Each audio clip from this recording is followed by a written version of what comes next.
பக்கத்தால தானே இதாண்டது.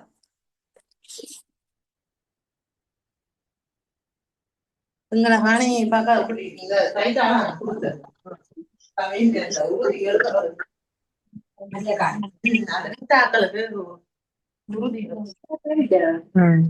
இல்ல இப்பதான் தொண்ணூறாவது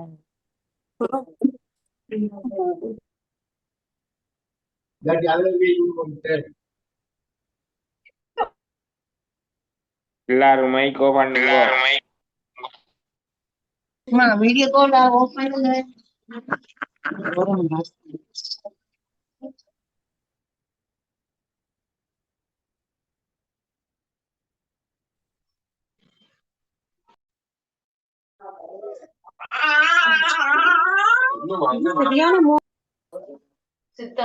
எல்லாரும் மைக்கில் கொஞ்சம் மியூட் பண்ண நல்ல ஐயா.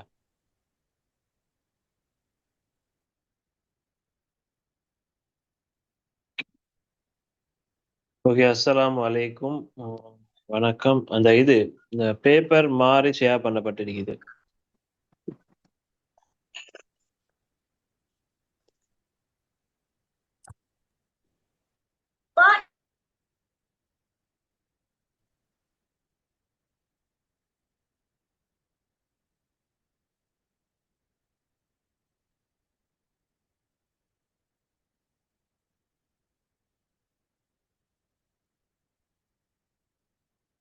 ஓகே, அஸ்ஸலாமு அலைக்கும், வணக்கம் அனைவருக்கும்.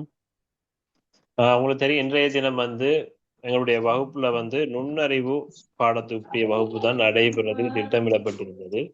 இருந்த போதிலும் சாருக்கு ஏற்பட்ட ஒரு அவசர அலுவல் காரணமாக இன்றைய தினம் அவருடைய வகுப்பு நடைபெற. ஆகவே அந்த நேரத்தை நாம பயன்படுத்தணும் என்ற நோக்கில் இன்றைய தினம் என்னுடைய கல்விசார் பொது அறிவு வகுப்பு உங்கள் அனைவரும் பார்வையிடும்படி இன்றைய கருத்தரங்கை நான் ஏற்படுத்தியுள்ளேன். இப்ப நம்ம கடைசியா ஒரு கிளாஸ் நம்ம பார்த்துட்டோம். இது 2வது கிளாஸா இந்த கல்விசார் பொது அறிவு வகுப்பு நடைபெற்று கொண்டு இருக்கிறது. அப்போ ஓவராலா நீங்க ஒரு கல்வி சார்ந்த பொது அறிவு பேப்பர் தொடர்பான ஒரு பேசிக் ஐடியா ஒன்று உங்கள்ட்ட இருக்கும். இந்த மாதத்தை பொறுத்த மட்டும் நான் உங்களுக்கு செய்யக்கூடிய பேப்பர் எல்லாமே இந்த அமைப்பிலான சில பேப்பர்கள் இருக்கும். ஏன்னு சொன்னா எனக்கு சில தேவைகள் இருக்குது, உங்களுக்கு இது தொடர்பான ஒரு அறிமுகத்தை அழகா தந்துடணும் என்றது. ஒரு கேள்வி அதுக்கு நீங்க பாடமாக்கணும் என்ற ரீதியையும் தாண்டி அதை சரியான முறையில நீங்க புரிஞ்சு கொள்ளணும். அது சரியான முறை நீங்க விளங்கி கொண்டு அது போகும்போதுதான் அந்த எக்ஸாம்ல உங்களால நீங்க எதிர்பார்க்கக்கூடிய மார்க்ஸை அடையக்கூடியதா இருக்கும். Very basic thing. போட்டி கூட. ஆகவே 2 பாடத்திலையும் குறைந்தபட்சம் 70 புள்ளிகளை ஏனும் பெற வேண்டும் என்ற இலக்கோடு நீங்க படிக்கணும். குறைஞ்சபட்சம் 70 மார்க்ஸ் என்று சொல்ல போகல. நீங்க வீட்டுல செஞ்சு பார்க்குற பேப்பர் நீக்கல்லோ, நீங்க வீட்டுல செஞ்சு பார்க்குற பேப்பர்ல நீங்க 80 மார்க்ஸ் எடுக்கணும். ஒரு உதாரணத்துக்கு நீங்க வீட்டுல செய்யற பேப்பர்ல ஒரு 80, 82, 84 அல்லது 76க்கு மேல நீங்க வீட்டுல செய்யற பேப்பர்கள்ல இந்த மார்க்ஸ் நீங்க எடுக்கும் பட்சத்துல தான் சாதாரணமா உங்களுக்கு ஒரு பெரிய போட்டி பரீட்சை ஒன்று 70க்கு மேல இருக்கிற ஒரு மார்க்ஸ் மியூட் பண்ணுங்க, மியூட் பண்ணிட்டு கதைக்கிறாங்க, கதையுங்க.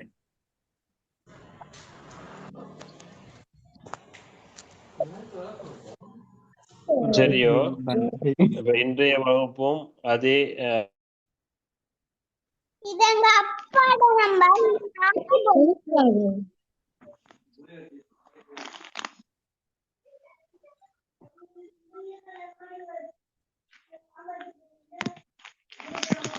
எல்லாரையும் மியூட் பண்ணி விடுங்க சார். ஆல் மியூட் பண்ணி விடுங்க சார். சரி சரி சரியோ? இன்றைய வகுப்பு என்னன்னு சொன்னா, நான் உங்களுக்கு இலவசமானு சொன்னா எல்லாரும் கலந்து கொள்ளக்கூடியதா அமையக்கூடிய ஒரு இறுதி வகுப்பு தான் இது. இதன் பிறகு நான் கட்டணம் செலுத்திய மாணவர்களுக்கு மட்டும்தான் கிளாஸ் செய்வேன். எங்களை கட்டணம் செலுத்திய மாணவர்கள் ஏராளமானாக்கள் இருக்கிறாங்க. அப்ப அவங்களையும் வச்சுதான் உங்க எல்லாரையும் நான் கிளாஸுக்கு ஏட் பண்ணிக்கிறேன். ஆகவே யாருமே ஒரு டிஸ்டர்ப் இல்லாத ஒரு ரீதியில நம்ம இந்த வகுப்புல கலந்து கொள்வோம். சரியோ? நாங்க ஒரு விஷயத்த படிக்கணும், அதே போல மத்தவங்களும் இன்னொரு விஷயத்த படிக்கணும். நீங்க டிஸ்டர்ப் பண்றது ஒரு வகையில எனக்கும் டிஸ்டர்பன் மிச்ச நான் கதைக்கிறது நிறைய பேருக்கு கேட்காமல் இருக்கும். சரியோ?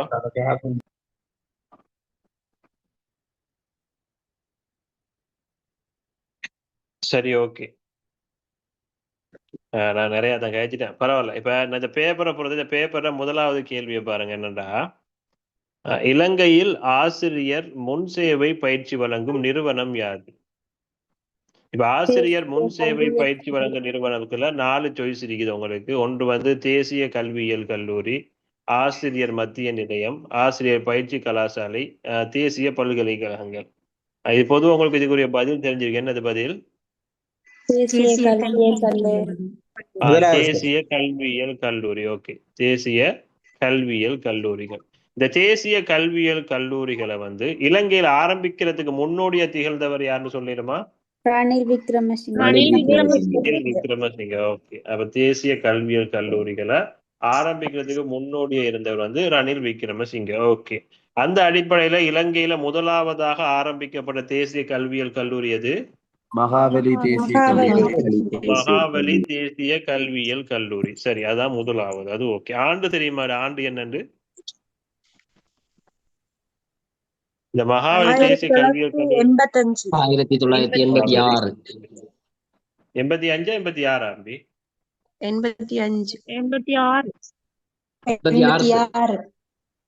86 கன்ஃபார்மா? 85 நிரூபிக்காங்க சார். 86 சட்டம் வரும். ஓகே, 85 ஆரம்பிக்கும், 86 சட்டம் கொண்டு வரப்படுது. அப்படியோ? சரி, ஓகே. அப்ப இலங்கையில மொத்த தேசிய கல்வியியல் கல்லூரிகள் எத்தனை? 20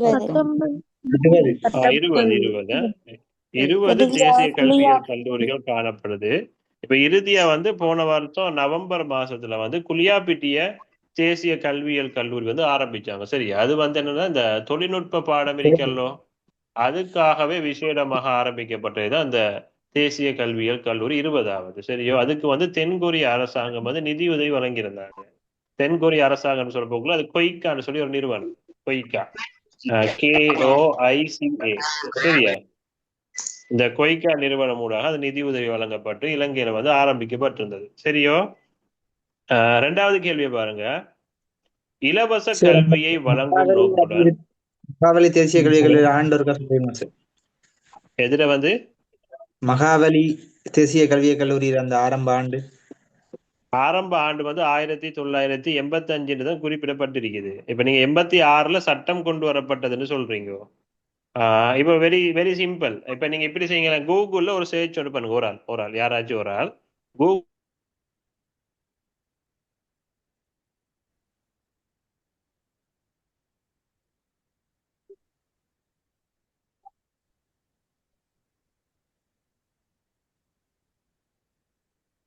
யாரும் கொஞ்சம் சர்ச் பண்ணி பாருங்கண்ணே. மகாவலி தேசிய கல்வியை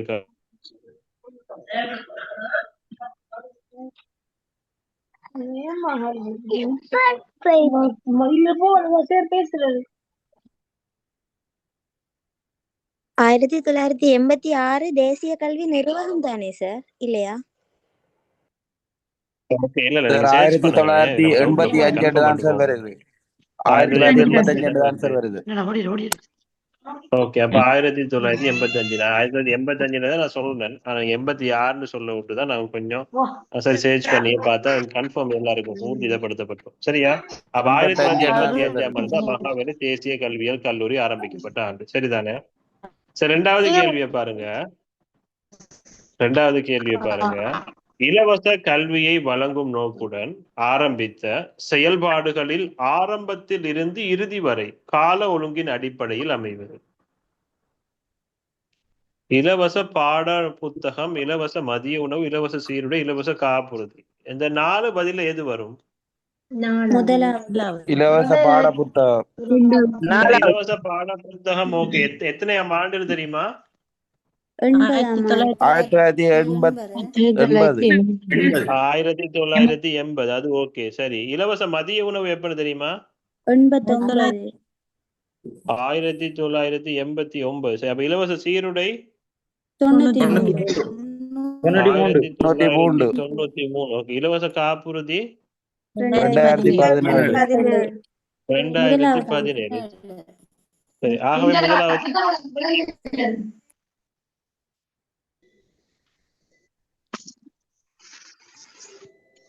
சார் கொவிக்காம கொஞ்சம் ரிப்பீட் பண்ணிடுங்க சார். கொஞ்சம் பொறுங்க. இதுக்கு இப்ப நீங்க என்ன முதலாவது இதுக்கு வேற பதில் எதுவும் வராதா? சார் 4வது ஆன்சர் சரியா இருக்கும். இலவச பாட புத்தகம் சரி 1980. இலவச சீருடை 1993. இலவச மதிய உணவு 1989 எல்லாம் சொன்னீங்க. 99 சார். 89. 99. 89. சரி, ஓகே. கொஞ்சம் பொறுங்க ஆர்வம்னா. சரி, இப்ப இதுல என்ன சிக்கல்னு சொன்னா சரி, நீங்க சொல்ற விஷயத்த நான் ஏத்துக்கொள்றேன் உண்மையாவே. இலவச மதிய உணவு திட்டம் வந்து 1989 ஆரம்பிக்கப்பட்டது. சொல்லுங்க. மதிய உணவு வழங்கும் திட்டம் முன்மொழிவு 1989 இருக்கு சார். சரி, ஓகே. சரி சரி சரி, நான் வாரேனே, கொஞ்சம் பொறுங்க.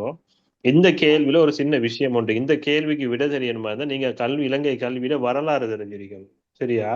இலங்கை கல்வியிட முதலாவது கட்டம் 1950ஆம் ஆண்டு இலவச மதிய உணவு திட்டம் இலங்கையில் அறிமுகப்படுத்தப்பட்டுட்டு அது போற இடைநிறுத்தி இருந்தாங்க.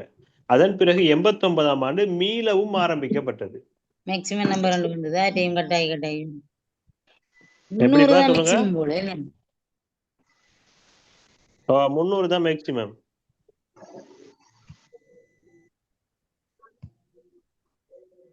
சரியோ?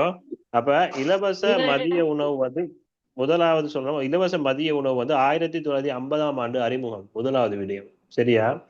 அதன் பிறகு 1980ஆம் ஆண்டு இலவச பாட புத்தகம் வழங்கப்பட்டது. 1993ஆம் ஆண்டு இலவச சீருடை வழங்கப்பட்டது. 2017ஆம் ஆண்டு இலவச காப்புறுதி வழங்கப்பட்டது. இதான் அந்த கேள்விக்குரிய பதில். 2வது தான் ஆன்சர். எனக்கு தெரியும் நீங்க நிறைய பேர் வந்து இந்த 1989 தான் நீங்க மதிய உணவு வந்து நீங்க போக்கஸ் பண்ணிட்டு இருப்பீங்க. மதிய உணவு ஆனா 1950ஆம் ஆண்டு இலங்கையில வழங்கப்பட்ட ஒரு விடயம். அதன் பிறகு 1952 ஸ்காலர்ஷிப் எக்ஸாம் ஸ்ரீலங்கால ஸ்டார்ட் ஆகுது. கல்வியில ஆரம்ப வரலாறு தேவை இருக்கு. சரியோ? 89 நீங்க சொன்ன நான் அந்த விடைய நான் அதை இதாக்கல சொல்லல. நீங்க சொன்ன பதில் ஓகே. ஆனா உண்மையாகவே 1950ஆம் ஆண்டு மதிய உணவு திட்டம் அறிமுகப்படுத்தப்பட்டுட்டு இலங்கையில. அந்த அடிப்படையில 2வது பதில் பொருத்தமானதா இருக்கு. சரியோ? டவுட்ல தான் இருக்கீங்கன்னு நினைக்கிறேன். நான் உங்களுக்கு கன்ஃபார்ம் பண்றேன். சரியா? சொல்லுங்க. 1994 அந்த மதிய உணவு திட்டம் ஸ்டாப் பண்ணிட்டாங்களா சார்? திரும்ப ஸ்டாப் பண்ணாங்க தான். நான் சொல்றேன் ஆரம்பமே எது அதுல ஆரம்பம் 1950ல ஆரம்பிச்சுட்டாங்க அது. சரியோ? அப்ப இது வந்து இப்ப உங்களுக்கு இது கொஞ்சம் டவுட்டா இருந்துச்சு சொன்னா உங்களுக்கு இதுல ஆதாரத்தோட நான் உங்களுக்கு போட்டுறேன். அந்த குரூப்ல போட்டுருவேன். சரி, இதுல ஆதாரம் என்னன்னு சொல்லி. சரி, 3வது கேள்வி பாருங்க. இப்ப சார் இந்த இலவச காப்புறுதி எப்ப சார்? 2017. 2017. எக்ஸாம்ல உங்களை அதை மாற்றணும்னு நினைச்சா இந்த மாதிரி கேள்விகள் தான் வரும். உங்களுக்கு இருக்கிறதுக்குரிய கேள்விகள் இப்படிதான் வரும். சொல்லுங்க சார். இப்ப எக்ஸாம் பேப்பர்ல இலவச மதிய உணவு ஆரம்பிக்கப்பட்ட ஆண்டு கேட்டா நாங்க 1950 கொடுக்குறியா சார் அல்லது 1989 கொடுக்குறியா? நீங்க அப்படி கொடுக்க தேவையில்லை. என்னோட 50 கேள்வி MCQ கேள்வி. இல்ல சார், அவ கேக்குறது அதுவும் அந்த விடையும் தந்து இந்த விடையும் தந்தா இதை போடுறேன்னு கேக்குறா சார். 50 தந்து 89 தந்தா 50 தந்து 89 தந்தா நீங்க 50 சரிவா 50 தான் போடணும். 50 தான் திட்டம் கொண்டு வரணும். ஆரம்பத்துல செஞ்சது 50 தானே? Okay sir. சரி சரி, ஓகே. அது உங்களுக்கு MCQல வந்தா இது ஒரு சிக்கலா வராது. சிக்கலான பதில தர மாட்டாங்க. நீங்க ஒன் வேர்டு ஆன்சரா இருந்தாதான் நீங்க யோசிக்கணும் 89க்கு போகலாமா 50க்கு போகலாமா. நான் உங்களுக்கு என்ன சொல்றேன், இப்ப நீங்க இப்பதானே இப்ப ஆரம்பத்துல இருக்கிறீங்க. நம்ம இன்னும் இப்ப மேலால தான் நம்ம இப்ப உண்மையாவே கல்விசார் பொது அறிவை நம்ம உண்மையா மேலால தான் படிச்சுட்டு இருக்கிறோம். இன்னும் இதை வந்து ஒரு ஆராய்ஞ்சு அந்த உட்பகுதி அதை நம்ம தோண்டி எல்லாம் படிக்கல. அந்த அளவுக்கு நம்ம படிக்க ஸ்டார்ட் ஆகும்போது இப்படி இல்ல டவுட், ஏராளமான டவுட் வரும். அப்ப எப்படி நீங்க இருப்பீங்கன்னு சொன்னா, இப்ப நான் சொல்றதுல உங்களுக்கு சந்தேகம் வருது தானே, அப்ப நீங்க எப்படி இருப்பீங்க? என்னோட ஃபைட் பண்ற லெவல்ல நிப்பீங்க. அதுல அப்படி இருந்துச்சு, இதுல இப்படி இருந்துச்சுன்னு சொல்லி நிறைய ஃபைட் பண்ற லெவல்ல நிப்பீங்க. அந்த லெவலுக்கு போவீங்க நீங்க. மூணாவது கேள்வியை பாருங்க. 1985ஆம் ஆண்டின் 28ஆம் இலக்க சட்டத்துக்கு அமைய உருவாக்கப்பட்ட தேசிய கல்வி நிறுவனத்துக்கு உட்படாத பணி எது? முதலாவது ஓகே, தேசிய கல்வி நிறுவனத்துக்கு முதல்ல இங்கிலீஷ் வேர்ட் என்னன்னு சொல்லுங்க எனக்கு. NIE. NIE, அதாவது நேஷனல் இன்ஸ்டிடியூட் ஆஃப் எஜுகேஷன் தானே. National institute of education, NIE, சரிதானே? இதுல வந்து அவங்க அமைச்சருக்கு கல்வி நிகழ்ச்சி திட்டத்துக்கு அவங்க ஆலோசனை வழங்குவாங்க. அதுல எந்த ஒரு பிரச்சனையும் இல்லை. இதை நல்லா தெளிவா பாருங்க. மூணாவது பாருங்க, தேசிய கல்வி கொள்கைகளை வடிவமைத்தல் இருக்கு. தேசிய கல்வி கொள்கைகளை வடிவமைக்கிறது. தேசிய கல்வி கொள்கைகளை வடிவமைக்கிறது யாரோட பொறுப்பு? கல்வி ஆணைக்குழு. தேசிய கல்வி ஆணைக்குழுவின் பணிதான், ஆணைக்குழுட பணிதான் அது. அப்ப அமைச்சருக்கு கல்வி நிகழ்ச்சி திட்டத்துக்கு ஆலோசனை வழங்குறது அவங்களோட வேலை தான். கல்வி ஆளுநரின் வான்மைத்துவ விருத்தி திட்டங்களை நடத்துறதும் அவங்களோட வேலை தான். கல்வி ஆராய்ச்சிகளை நடத்துறதும் இந்த NIE வேலை தான். அப்ப தேசிய கல்வி கொள்கையை வடிவமைக்கிறது வந்து தேசிய கல்வி ஆணைக்குழுவின் பணி. ஆனா சார் அந்த நிறுவனம் சொல்லி வருமா சார்? இன்ஸ்டிடியூட்னா நிர்வாகம் தானே வரும். சரி, ஓகே. அப்ப நிர்வாகம் நம்ம வச்சுக்கணும். அது ஒரு எழுத்து பிள்ளை தானே, பரவாயில்ல. நம்ம நிர்வாகம் இல்ல மாத்தணும். சார், நான் இதுல பேப்பர்ல சொல்ல இல்ல சார், கேட்கிறேன். என்ன கூடுதலா நிறுவனம் தான் வருது. நிறுவனம் அல்ல, நிர்வாகம். நிர்வாகம் தான் ஒரு தேசிய கல்வி நிர்வாகமா. அப்ப தேசிய கல்வி கொள்கையை வடிவமைக்கிறது வந்து அவங்களோட பணி இல்லை, அது தேசிய கல்வி ஆணைக்குழுட பணி, சரிதானே? நான்காவது கேள்வி வரை, இலங்கையில் பௌத்த பாடசாலைகளை அமைப்பதில் முன்னோடியாய் அமைந்த வெளிநாட்டவர் யார்? ஹென்றி ஸ்டீல் ஒல்கோட் அவரோட பேர். Henry Steel Olcott. Okay, Henry Steel Olcott. சரியா? பாகி என்று சொல்றவர் இலங்கைக்கு எங்க இருந்து வந்தாரு? சீனாவில இருந்து வந்தவர். விஜயன் வந்து இந்தியாவில இருந்து. ஆதர் சிக்லாக் எங்க இருந்து வந்தாரு தெரியுமா? இங்கிலாந்து. வெரி குட், இங்கிலாந்துல இருந்து வந்தவர். ஹென்றி ஸ்டீல் ஒல்கோட்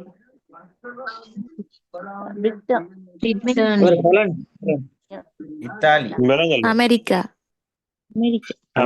இருந்து வந்தவர். சரி, அவர் வந்து அமெரிக்கால இருந்து வர்றார். சரியோ?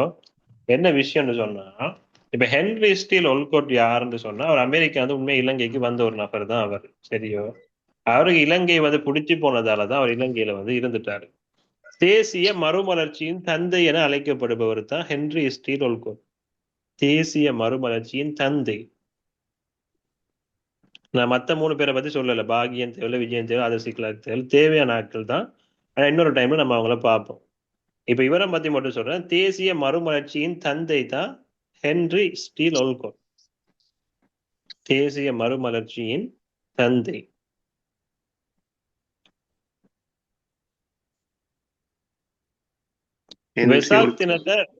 வெசாக் தினத்தை வந்து விடுமுறை தினமாக்க பாடுபட்டவர். வெசாக் தினத்தை ஒரு விடுமுறை தினமாக அறிவிக்கணும்னு சொல்லி அரசாங்கத்தை வற்புறுத்தியவர் தான் இவர். வெசாக் தினத்தை ஒரு விடுமுறை தினமாக அறிவிக்கணும் சொல்லி பாடுபட்டவர். அவருக்கு இன்னொரு சிறப்பு பெயர் உண்டு. இது வெள்ளை பௌத்தர். வெள்ளை பௌத்தர் என அழைக்கப்படுவார். அவரை வந்து வெள்ளை பௌத்தர் என்று அழைக்கப்படுவார். Henry Steel Olcott. 4வது Henry Olcott. Henry Steel Olcott அவர் வெள்ளை பௌத்தர் என அழைக்கப்படுவார்.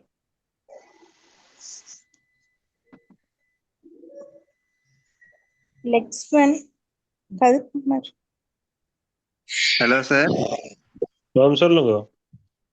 இவர் இலங்கைக்கு வந்த காரணம்? இவர் இலங்கைக்கு வந்து ஒரு என்ன காரணமா வந்தவர்? சரியா நோக்கம் தெரியல. யாருக்கும் நோக்கம் தெரியும் வந்த நோக்கம் என்னன்னு? இவர் இந்த 1873ஆம் ஆண்டு பாணந்துறை விவாதம் நடந்தது தானே, அந்த விவாதத்தின் மூலமாக கவரப்பட்டு அந்த விஷயங்கள் எல்லாம் வாசிச்சதன் மூலமாகத்தான் பௌத்த சமயம் பற்றி அறியறக்காண்டி நாங்க வந்தோம். இலங்கை வந்தவர். சரி, ஓகே. அப்ப இலங்கையில நடந்த 50 விவாதங்கள்ல இறுதியானதுதான் இந்த பாணந்துறை விவாதம், அப்படித்தானே? சரி, எத்தனாம் ஆண்டு வந்தவர்? இவர் இப்ப நீங்க சர்ச் பண்ணி தான் பார்க்கணும் ஐயா. இவர் வந்த ஆண்டு என்னன்னு சொல்லி சர்ச் பண்ணி தான் பார்க்கணும். ஒரு நாள் சர்ச் பண்ணுங்க, சர்ச் பண்ணி பாருங்க ஹென்றி ஓல்கோட் எப்ப இலங்கைக்கு வந்தவர்.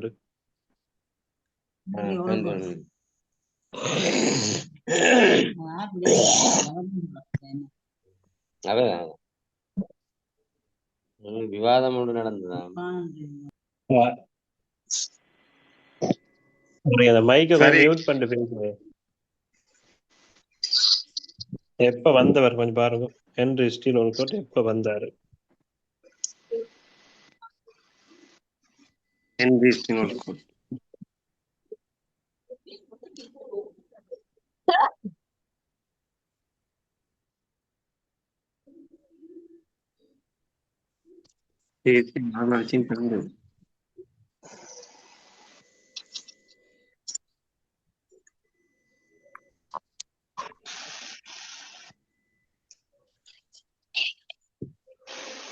அவர் இலங்கைக்கு வந்தீங்க 1880ஆம் ஆண்டு.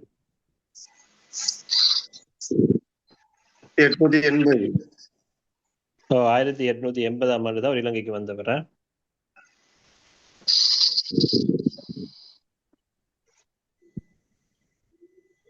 Okay, thank you. இப்ப நமக்கு இந்த மாதிரி இப்ப எப்படி சொல்றீங்க நீங்க இந்த ஒரு நம்ம இப்ப எப்படி சொல்றது, உங்களுக்கு இந்த பேப்பருக்கு எப்படி கேள்வி வரும்னு சொல்லி ஒரு ஸ்ட்ரக்சர் ஒன்று இருக்கு, சரியா?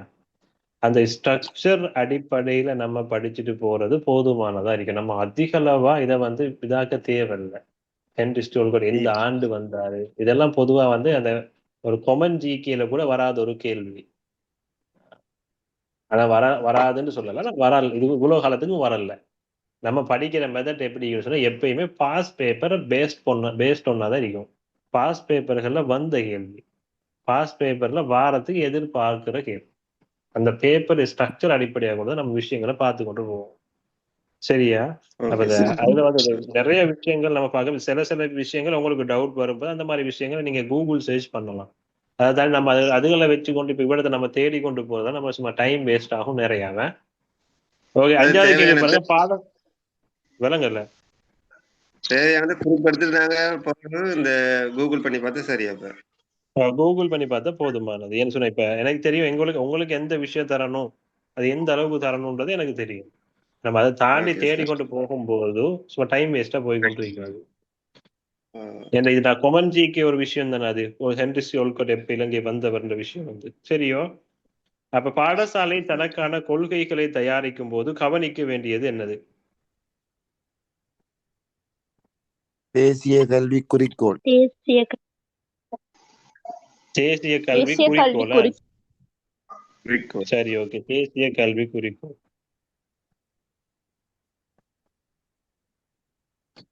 எப்பயுமே நம்ம பாடசாலைகள்ல அவங்களோட கொள்கைகளை தயாரிக்க போக்குள்ள நாட்டினுடைய தேசிய கல்வி இலக்குகள் அல்லது தேசிய கல்வி அந்த குறிக்கோள்களை தாண்டி போயிடக்கூடாது. நம்ம செய்யற எந்த ஒரு விடயமும் அந்த கொள்கைகளை அடையக்கூடிய வண்ணம் தான் பாடசாலை தனக்கான கொள்கைகளை தயாரிக்க வேண்டும். இப்ப இலங்கையில மொத்தம் எத்தனை கொள்கைகள் இருக்குது, குறிக்கோள்கள் இருக்குது? 8. ஓகே, 8. சரி, அப்படி 6வது கேள்வியை பாருங்க. 6வது கேள்வி பிள்ளைநேய பாடசாலை முறையை அறிமுகப்படுத்திய நாடு எது? நெதர்லாந்து. நெதர்லாந்து ஷூரா?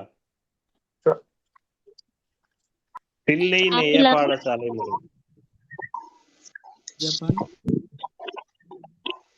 பிள்ளைநேய பாடசாலை முறை அறிமுகப்படுத்திய நாடு தாய்லாந்து அல்ல?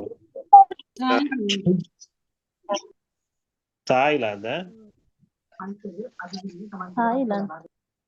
ஓகே, தாய்லாந்து தொடர்பா நீங்க முக்கியமா தெரிஞ்சு கொள்ள வேண்டிய விஷயங்கள் கொஞ்சம் விஷயங்கள் இருக்கு. என்னன்னு சொன்னா அதாவது இலங்கை வந்து முக்கியமா வந்து 2 முக்கியமான பிராந்திய வலையமைப்புகள்ல காணப்படும். பிராந்திய அமைப்புல 2 முக்கியமான அமைப்புகள்ல இலங்கை இருக்கிறாங்க. அதுல ஒன்று சாக்னு நம்ம சொல்லுவோம். சாக் நாடுகள் நாம் படிச்சிருக்கிறோம் தானே, 8 நாடுகள் இருக்குது. அப்ப சாக்ல வந்து இலங்கை ஒரு முக்கியமா ஒரு பங்கு வகிக்கக்கூடிய ஒரு பிராந்திய அமைப்பு. அதே போல இன்னொரு அமைப்பு ஒன்று இருக்குது, பிம்ஸ்டெக்னு சொல்லி இன்னொரு அமைப்பு இருக்குது. சரியோ? அப்ப பிம்ஸ்டெக் அமைப்புட 6வது மாநாடு, பிம்ஸ்டெக் அமைப்பினுடைய 6வது மாநாடு 2025ஆம் ஆண்டு தாய்லாந்துல நடைபெற்றது.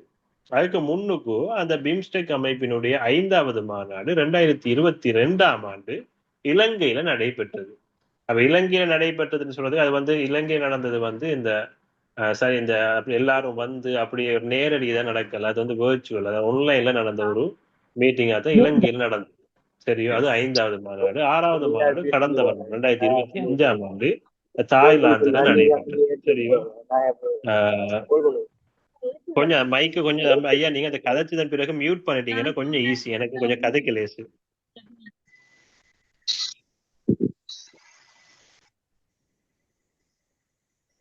சரியோ? அப்ப தாய்லாந்தை பொறுத்த மட்டில் அந்த விஷயம் ஒன்று முக்கியமான ஒரு விஷயம் ஒன்று வந்து என்னது, பிம்ஸ்டெக் மாநாடு கடந்த வருடம் வந்து தாய்லாந்து நடைபெற்றது. அது ஒரு கொமெண்ட்ரிக்கு, ஆனா அண்மை கால போக்குல ஒரு முக்கியமான ரீதியில அந்த கேள்விக்கு வர்றதுக்கு வாய்ப்புகள் அதிகம். சரியா?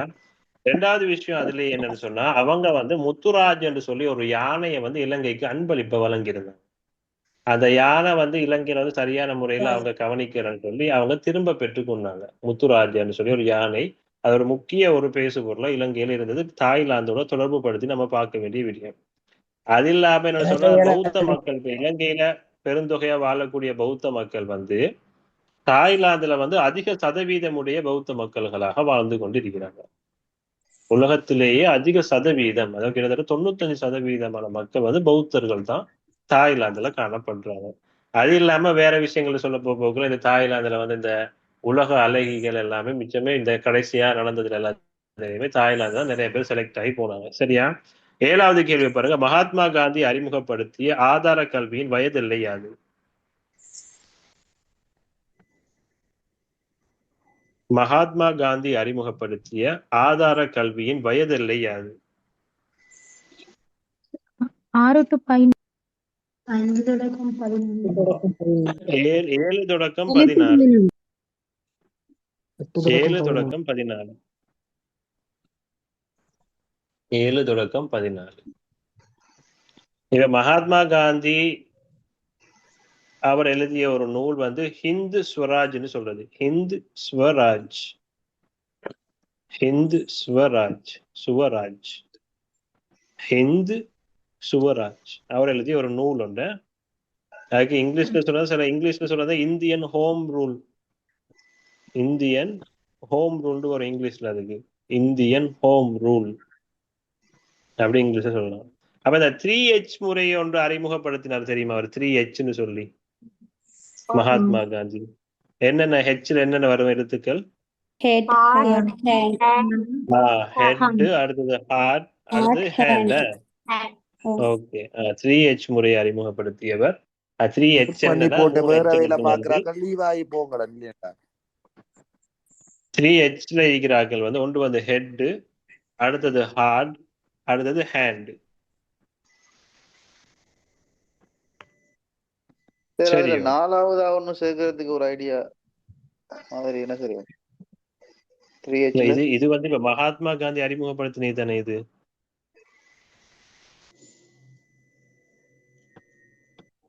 யாரு ஒருத்தர் மெசேஜ் சுரக்ஷா 2018 போட்டிருக்கிறாங்க.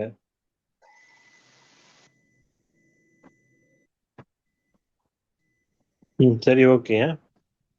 8வது கேள்வியை பாருங்க, கல்வி அமைச்சினால் வழங்கப்படும் சுபக புலமை பரிசில் திட்டம் எப்பிரிவு மாணவர்களுக்கு வழங்கப்படுகின்றது? உயர்தர மாணவர்களுக்கு.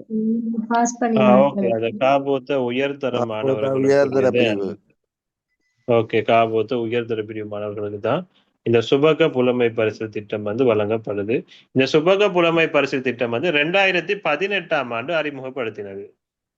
2018ஆம் ஆண்டு அறிமுகப்படுத்தினது. அப்ப அதுக்கு 50,000 ரூபாய் காசும் வழங்கி இருந்தாங்க. இது எதுக்காக வழங்குறாங்கன்னு கேட்டா அந்த பாடசாலை அந்த மாணவர்கள கலை, விளையாட்டு, புத்தாக்கம் போன்ற விடயங்களை விருத்தி செய்யறதுக்காக வழங்கப்படுற புலமை பரிசு தான் இது. கலை, விளையாட்டு மற்றும் புத்தாக்கம் போன்ற விடயங்களை விருத்தி செய்யறதுக்காக மாணவர்களுக்கு வழங்கப்பட்ட ஒரு புலமை பரிசில் திட்டம் தான் இது. சரியோ? 7வதுக்கு ஆன்சரமா 3வது. இப்ப அண்மையில கூட இலங்கையில ஏற்பட்ட புயல் இருக்கு அல்லோ. இப்ப இலங்கையில என்ன புயல் ஏற்படுது? புயலோட பேர் என்ன? திட்வா புயல். ஓகேயா? அப்ப அந்த திட்வா புயலால கூட அதுல அந்த பாதிக்கப்பட்ட பாடசாலை மாணவர்களுக்கு சொல்லி இலங்கை அரசாங்கத்தினால நிதி பங்களிப்பு வழங்கப்பட்டிருந்தது. எவ்வளவு கொடுத்தாங்கன்னு தெரியுமா?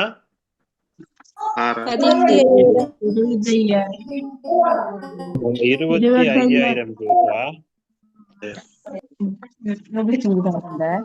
ஏழுண்டா மைக்ல கொஞ்சம் மியூட் பண்ணுங்க. இல்லன்னா சரோஜா எனக்கு ஹோஸ்டா தாங்க பரவாயில்ல. தொடர்ச்சியா யாரும் இந்த மைக் ஒன் பண்ணிட்டு இருந்தா நீங்க அவங்கள லீவ் பண்ணுங்க. ஏன்னா வெளியே வெயிட்டிங்ல கொஞ்சம் பேர் இருக்கீங்க. அவங்க உள்ளுக்கு வந்தா லேசு. தொடர்ச்சியா அவங்க செய்யறதா இருந்தா அவங்க வேணும் கரைச்சல் பண்ணணும்ன்றே தான் செய்யறாங்க. அப்ப அவங்க கிளாஸ்ல இருக்கணும் எந்த ஒரு அவசியம் நமக்கு இல்லதானே. அப்ப திட்வா சூறாவளியால பாதிக்கப்பட்டவர்களுக்கு 25,000 ரூபாய் நிதி பங்களிப்பு அரசாங்கத்தால செய்யப்பட்டது. அதுல 15,000 அந்தந்த பிரதேச செயலகங்களூடாக செய்யப்பட்டதோட 10,000 ஜனாதிபதி நிதியத்திலிருந்து 10,000 ரூபாய் வழங்கப்பட்டது. சரியோ? 9வது கேள்வியை பாருங்க. இலங்கை பாடசாலை கல்வியை மேம்படுத்தும் நோக்கில் தீர்மானங்களை எடுப்பதற்காக உருவாக்கப்பட்ட அமைப்பு யாது? பாடசாலை அபிவிருத்தி சங்கம், பாடசாலை அபிவிருத்தி சபை, பாடசாலை நிறைவேற்று குழு, பாடசாலை முகாமைத்துவ குழு. தீர்மானங்கள் எடுக்கிறதுக்கு எது உருவாக்கப்பட்டது?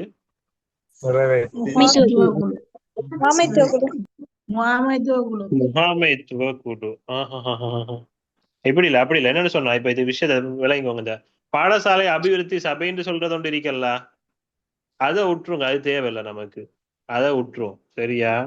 அப்ப மீதி எங்களுக்கு 3 இருக்கு. ஒன்று பாடசாலை அபிவிருத்தி சங்கம், பாடசாலை நிறைவேற்று குழு, அடுத்து பாடசாலை முகாமைத்துவ குழு. 3 இருக்கு. இதுல பாடசாலை அபிவிருத்தி சங்கம்னு சொல்றது அந்த பாடசாலையில கல்வி கற்கக்கூடிய மாணவர்களின் பெற்றோர்கள் அனைவரையும் உள்ளடக்கியதுதான் இந்த பாடசாலை அபிவிருத்தி சங்கம்னு சொல்றது. சரியா? அப்ப அவங்க தீர்மானம் எடுக்கிறாங்களான்னு கேட்ட தீர்மானம் அவங்க எடுக்கிறல்ல. அவங்க சாதாரண அவங்க சஜஷன், கலந்த ஆலோசனைகள், இந்த மாதிரி விடயங்களை மேற்கொள்றார்கள் தான் அவங்க. சரியோ? அதை தீர்மானமா கொண்டு வராக்கள் யாருன்னு கேட்ட பாடசாலை நிறைவேற்று குழு. பாடசாலை நிறைவேற்று குழு அதை தீர்மானமா கொண்டு வரக்கூடிய நபர்கள். என்ற அந்த அபிவிருத்தி சங்கத்திலிருந்து தெரிவு செய்யப்பட்ட குழு தான் நிறைவேற்று குழுன்னு சொல்றது. அதுலதான் அந்த பாடசாலையில் ஒரு ஆசிரியர் ஒரு செயலாளர் எல்லாம் இருக்கிறது இந்த பாடசாலை நிறைவேற்று குழுவுல. அதை நடைமுறைப்படுத்துற ஆட்கள் தான் இந்த பாடசாலை முகாமைத்துவ குழு. அப்ப தீர்மானங்களை எடுக்கிறது யாருன்னு கேட்டா பாடசாலை நிறைவேற்று குழு. அதை நடைமுறைப்படுத்துறது யாருன்னு கேட்டா பாடசாலை முகாமைத்துவ குழு. பாடசாலை முகாமைத்துவ குழு சொல்ல போகலாம் அங்க இருக்கிற ஒர்க்கிங் ஸ்டாஃப் அவங்க முகாமைத்துவ குழுவுக்கு வருவாங்க. சரியோ? 10வது கேள்வியை பாருங்க. சாக் பிராந்திய பல்கலைக்கழகம் எந்த நகரத்தில் அமைந்துள்ளது? புதுடெல்லி. ஓகேயா? சாக் பிராந்திய பல்கலைக்கழகம் புதுடெல்லி. அப்ப நான் அவங்களுக்கு சொன்ன இலங்கை இருக்கிற முக்கியமான 2 பிராந்திய அமைப்பு, ஒன்று பிம்ஸ்டெக், இன்னொன்று சாக்னு சொன்னேன். இப்ப சாக் தொடர்பா ஒரு கேள்வியே வந்திருக்கு. சாக் பிராந்திய பல்கலைக்கழகம் எங்க இருக்கிட்டு? முதல்ல சாக்னு சொன்னா இந்த சாக் அமைப்பு எப்ப உருவாக்கப்பட்ட ஆண்டு தெரியுமா? 1985. Very good. 1985 டிசம்பர் 8ஆம் திகதி இந்த சாக் அமைப்பு உருவாக்கப்படுது. 9வது கேள்விக்கு ஆன்சராமா 3வது. அப்ப 1985 டிசம்பர் 8ஆம் திகதி இந்த சாக் பிராந்திய அமைப்பு உருவாக்கப்படுது. இதனுடைய தலைமையகம் எங்க இருக்குன்னு கேட்டா நேபாளத்துல காத்மண்டு நகரத்துல இருக்கு. ஓகே, நேபாளத்தினுடைய காத்மண்டு நகரத்துல வந்து இதனுடைய தலைமையகம் இருக்குது. இந்த சாக் அமைப்பினுடைய கலாச்சார மையம் வந்து இலங்கையில கொழும்புல இருக்குது. இந்த சாக் அமைப்பினுடைய கலாச்சார மையம் வந்து இலங்கையில கொழும்புல இருக்குது. இதுல ஆசிரியர் பயிற்சி கலாசாலை எங்க இருக்குன்னு தெரியுமா? சாக் அமைப்பினுடைய மீப்பே. Okay, very good. மீப்பேல இருக்குது. ஆசிரியர் பயிற்சி கலாசாலை வந்து இந்த தெற்காசியாவினுடைய இலங்கையில மீப்பேல இருக்குது. கிட்டத்தட்ட சொல்ல போனா இப்ப நீங்க எக்ஸாம் செஞ்சு உங்களை நான் இப்ப ஆரம்பத்திலே நான் உங்களுக்கு சொன்ன விஷயம் தான், உங்களோட டார்கெட் டீச்சிங் இல்ல. இங்க இப்போதைக்கு ஒரு பாதுகாப்பு, ஒரு சேஃப் ஜோனுக்கு வாரத்துக்காகத்தான் நீங்க டீச்சிங் எக்ஸாம் செய்றீங்க. அதை தவிர உங்களோட அல்டிமேட் கோல் வந்து டீச்சிங்கா இருக்க வேணாம், இருக்கவும் கூடாது. ஒரு எப்படி சொல்றேன், நான் உங்களுக்கு நேரத்தோடய நான் உங்களுக்கு சொன்ன விஷயம் தான். நீங்க என்னை ஒரு சேரா பார்க்காதீங்க, சரியா? ஒரு சின்ன எனக்கு உங்களுக்கு இது ஒரே ஒரு சின்ன வித்தியாசம் மட்டும்தான். நீங்களும் ஒரு கிராஜுவேட், நானும் ஒரு கிராஜுவேட். உங்களோட வயசுல இருக்கிற ஒரே ஒரு ஆள் தான் நானும். கிட்டத்தட்ட உங்களோட வயசுல இருக்கக்கூடிய ஒரு ஆள் தான், சரியா? பெரிய எல்லாம் வித்தியாசமும் இல்லை. நீங்க நான் நீங்க எப்படி சொல்ற, ஒரு கிளாஸ் நான் செஞ்சாலும் நான் சொல்ற அறிவுரைகள் உங்களுக்கு எப்படி படுதோ அப்படி எடுத்துக்கோங்க. இப்ப நீங்க ஒரு நண்பனா எடுக்கலாம், நண்பனா எடுத்துக்கோங்க. இல்ல நான் டீச்சராகவே பார்க்கறேன், சேராகவே பாருங்க, பிரச்சனை இல்லை, சரியோ? அதாவது உங்களோட டார்கெட்டை நீங்க டீச்சிங்ல விட்டுறாதீங்க, சரியா? நீங்க கல்யாணம் முடிச்ச ஆக்களா இருந்தா உங்களுக்கு டீச்சிங் பரவா இல்லை. அதாவது நான் கேர்ள்ஸுக்கு தான் சொல்றேன், சரியோ? கல்யாணம் முடிக்க இல்லைன்னு சொன்னா அது கேர்ள்ஸா இருந்தாலும் சரி, பாய்ஸா இருந்தாலும் சரி, அவசரப்பட்டாதீங்க கல்யாணம் முடிக்கிறதுக்கு. அதை கொஞ்சம் பிற்படுத்தி போட்டுட்டு இந்த மாதிரி ஒரு நல்ல ஒரு எக்ஸாம செஞ்சு அந்த இடத்துல போய் சிட் பண்ணதன் பிறகு நீங்க உங்களோட கல்யாணத்தை முடிச்சுக்கோங்க. எனக்கு தெரியும், சாதாரணமா ஒவ்வொரு ஸ்டேஜ்லயும் ஒவ்வொரு மாதிரி, அதுக்கு ஏற்றப்போ நீங்க வாழ்ந்துருங்க, சரியா? அப்போ ஒருவேளை நீங்க SLESக்கு எடுப்பட்டீங்கன்னு சொன்னா இந்த மீப்பேல இருக்கிற அந்த ட்ரைனிங் சென்டர்ல தான் உங்களுக்கு ட்ரைனிங் எல்லாம் நடக்கும், சரியோ? சரி, ஓகே. அப்ப அது ஒரு பக்கம் இருக்கட்டும். அப்ப தெற்காசிய யூனிவர்சிட்டி புதுடெல்லியில இருக்கின்றது நான் உங்களுக்கு சொல்லிட்டேன். இதே மாதிரி உங்களுக்கு தெரியுமா ஐக்கிய நாடுகளின் பல்கலைக்கழகம் ஒன்று இருக்கு, தெரியுமா? ஐக்கிய நாடுகளின் பல்கலைக்கழகம் வந்து ஜப்பான்ல டோக்கியோல இருக்குது. ஜப்பான்ல டோக்கியோல இருக்குது. இந்த ஐக்கிய நாடுகளின் பல்கலைக்கழகம் வந்து 1973ஆம் ஆண்டு ஆரம்பிக்கப்பட்டது. 1973ஆம் ஆண்டு ஆரம்பிக்கப்பட்டது. இந்த புதுடெல்லியில இருக்கிற சாக் பல்கலைக்கழகம் வந்து 2010ஆம் ஆண்டு ஆரம்பிக்கப்பட்டது. 2010ஆம் ஆண்டு ஆரம்பிக்கப்பட்டது.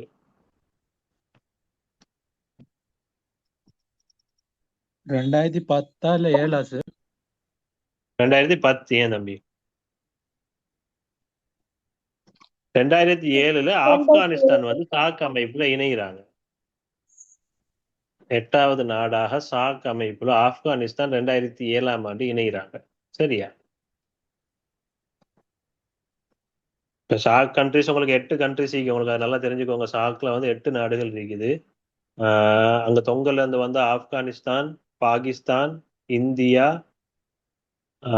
ஸ்ரீலங்கா, நேபாளம், பூட்டான், பங்களாதேஷ், அடுத்தது மாலைதீவு. இந்த 8 நாடு இருக்குது. இந்த சாக் அமைப்புல அதிக எழுத்தறிவு கொண்ட நாடு வந்து மாலைதீவு. 2வது கட்டத்துல தான் ஸ்ரீலங்கா இருக்குது, சரியோ? இந்த சாக் அமைப்புல இருக்கிற இலங்கையை விடவும் மிகச்சிறிய நாடு எதுன்னு கேட்டா பூட்டான், அதே போல மாலைதீவு. இது ரெண்டும் இலங்கையை விட சிறிய நாடு. அதே போல தேசிய பொருளாதாரத்தை எடுத்து பார்த்தா இலங்கையை விட ஜிடிபி, தேசிய உற்பத்தி பொருளாதாரத்துல மாலைதீவு கொஞ்சம் அதிகமா இருக்கு இலங்கையை விட. ஆனா இதுல இந்த 8 நாடுகளை உற்பத்தி பொருளாதாரத்துல மிக பெரும் நாடு எதுன்னு கேட்டா இந்தியா, சரியா? அப்படி நிறைய விஷயங்கள் அதெல்லாம் கொமன் ஜிகேக்குள்ள போய் பூந்துரும். சொல்லுங்க சார். தெற்காசிய அமைப்புல பாரத நாட்டில் ஆப்கானிஸ்தான் இணைந்தாலும் அது ஆசிய நாடு இல்லையா? ஆசிய நாடு இல்லையா சார்? சொல்லுங்க சார், இலங்கையில எழுத்தறி வீதம் எத்தனை சார்?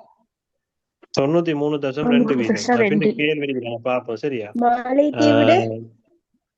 மாலைதீவுல வந்து சரியா சொல்ல கிட்டத்தட்ட 98%. சரியோ இப்ப 11வது கேள்வியை பார்ப்போம்.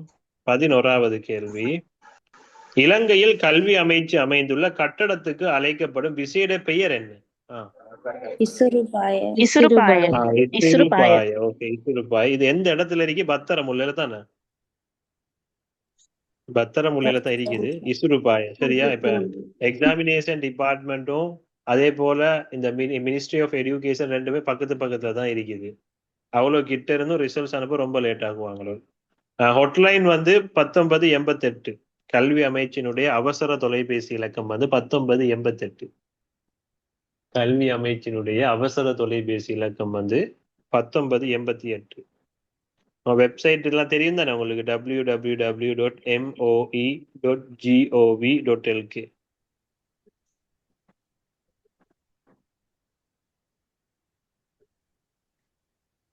சரியோ? வெப்சைட் வந்து www.moe மினிஸ்ட்ரி ஆஃப் எஜுகேஷன், அதான் MOE சொல்றது .gov.lk. சரியா? இது வந்து கல்வி அமைச்சினுடைய வெப்சைட். இப்ப நான் சும்மா கேட்கிறேன், இப்படி இந்த விசேட பெயர்கள் சொல்ல போகல சில விஷயங்கள். பிரதமர் காரியாலயத்துக்கு என்ன சொல்ற பெயர் என்ன? அலரி மாளிகை. அலரி மாளிகை. Very good. அதே போல இந்த குடிவரவு குடியகழ்வு திணைக்களத்தில் அந்த கட்டிடத்துக்கு என்ன பேர் சொல்றது? சுகுருபாய.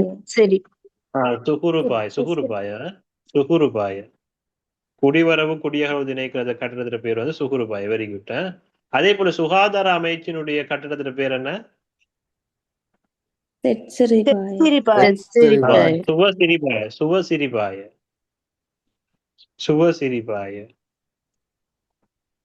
சரியா? சுவசிரிபாய அந்த கட்டிடத்துல பேரு. அதனால இதெல்லாம் இந்த ஒரு பேப்பர்களுக்கு வரக்கூடிய கேண்டதுக்காக சும்மா சொல்லிட்டு இருக்கிறேன். சரியா? சுவசிரிபாய. இப்ப வந்து கிட்டத்தட்ட என்ன சொன்னா, இலங்கையில வந்து ஒரு கட்டடம் ஒண்ணு கட்டுறாங்க. இப்ப இந்த அரச நிறுவனங்கள் இருக்கிற கட்டடங்கள் இருக்கு தானே? இப்ப இந்த அரச நிறுவனங்கள் இருக்கிற கட்டடங்கள்லயே மிக உயரமான ஒரு கட்டடம் ஒன்று இருக்கு இலங்கையில. அந்த கட்டடத்துக்கு சொல்றது என்னன்னா மிக வர PS. அரச நிறுவனங்களோட கட்டடங்கள்லயும் மிக உயர்ந்த கட்டடம். அத சொல்றது மிக வர PS சொல்றது. சரியா? மிக வர PS அதுல பேர். இப்படி நிறைய இருக்கு. ஒவ்வொரு கட்டடத்துக்கும் ஒவ்வொரு பேர் நிறைய இருக்கு. நம்ம எல்லாத்தையும் நம்ம படிக்க வேண்டிய அவசியம் இல்லை. நமக்கு அந்த பேசிக்கா இந்த கேள்விதான் வரும்ன்றதுக்காக நம்ம இதை பார்த்ததுக்கு போதும். இது இல்லாம நான் நிறைய விஷயம் சொல்றேன்னா எனக்கு சொல்ல தொடர்ச்சியா கிளாஸ் வராங்களுக்கு தெரியும் நான் சொல்ல போனா எவ்வளவு சொல்லுவேன்னு சொல்லி. ஆனா அதெல்லாம் இப்ப எனக்கு தெரிஞ்சதெல்லாம் இங்கே காட்டிட்டு இருக்கிறேன். ஏன்னா உங்களுக்கு அது தேவையில்லை. தேவையில்லாத நான் உங்களை தலையில புகுத்தணுன்னு ஒரு அவசியம் இல்லை. 12வது கேள்வி பாருங்க. ஆரம்ப வகுப்பில் சேர்க்க 5 வயது பூர்த்தி செய்ய வேண்டியது எந்த மாத திகதி வரை? ஜனவரி 31. ஓகே, ஜனவரி 31. ஒரு சாதாரணமா ஒரு ஒரு மாணவரை வந்து நாங்க ஒரு ஸ்கூலுக்கு சேர்க்கணும்னு நினைச்சா நமக்கு ஒரு 6 ஸ்கூலுக்கு அப்ளை பண்ண இயலும். 6 ஸ்கூலுக்கு அப்ளை பண்ண இயலும். ஒரு மாணவனை 1ஆம் தரத்துக்கு சேர்க்கிறதுக்காக பெற்றோருக்கு 6 பாடசாலைகளுக்கு விண்ணப்பிக்க இயலும். சரியா? இப்ப தரம் 1ல எத்தனை மாணவர்கள் அதிகபட்சமா வச்சு கொள்ளலாம்? அப்படியாச்சும் ஒரு அளவு திட்டம் இருக்கா? 40. Very good. 40 மாணவர்கள் தான் அதிகபட்சமா ஒரு கிளாஸ் ரூம்ல தரம் 1ல வச்சுக்கொள்ள முடியுமா? ஓகே, 13வது கேள்வி பாருங்க. சாதாரண தர பரீட்சையின் கருப்பாடங்கள் எத்தனை? அதாவது முக்கியமான பாடங்கள் எத்தனை இருக்குது? 6 பாடங்கள் இருக்குது. ஓகே, 6 பாடம். 6 பாடம் என்னன்னு கேட்டா, ஒன்று கணிதம், ஒரு முக்கியமான பாடம் கணிதம். அடுத்தது விஞ்ஞானம், தாய்மொழி, கணிதம். நான் 6 சொல்லுறேன், நான் சொல்லாட்டி சொல்லுங்க. சரியா? கணிதம், விஞ்ஞானம், தாய்மொழி, ஆங்கிலம், வரலாறு, அடுத்தது சமயம்.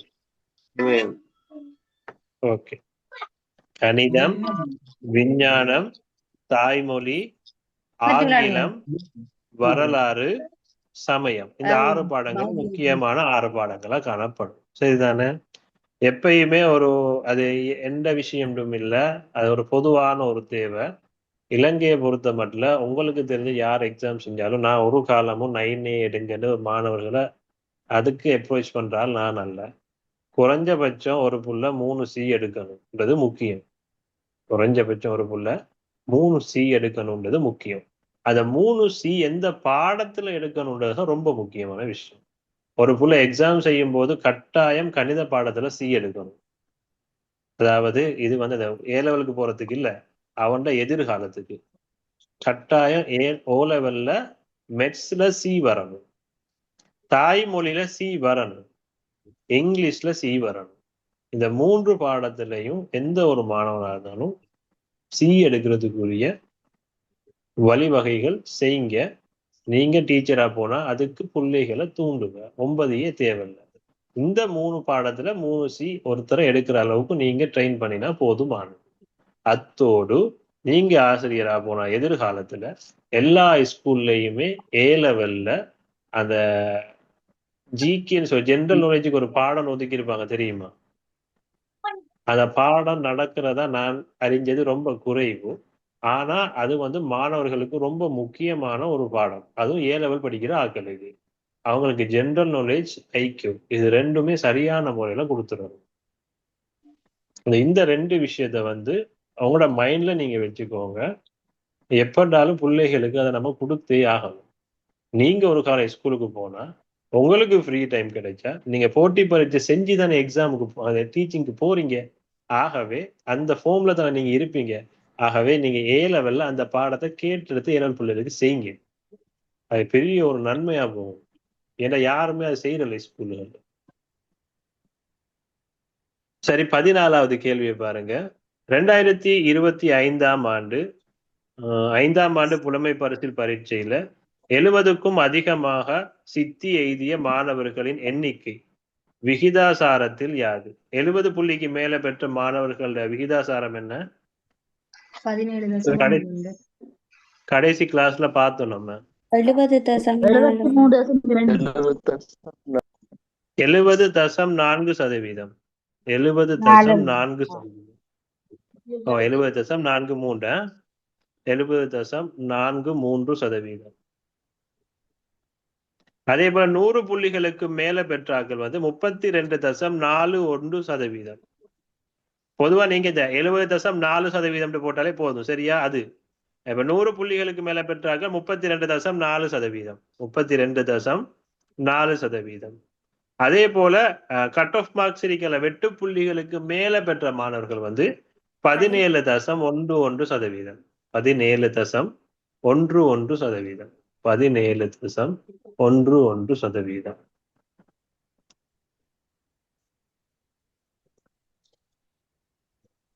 யாராச்சும் ஒருத்தருக்கு சொல்ல இயலுமா? எனக்கு உண்மையா விட தெரியாது, உங்கள்ட்ட தான் கேட்கிறேன்.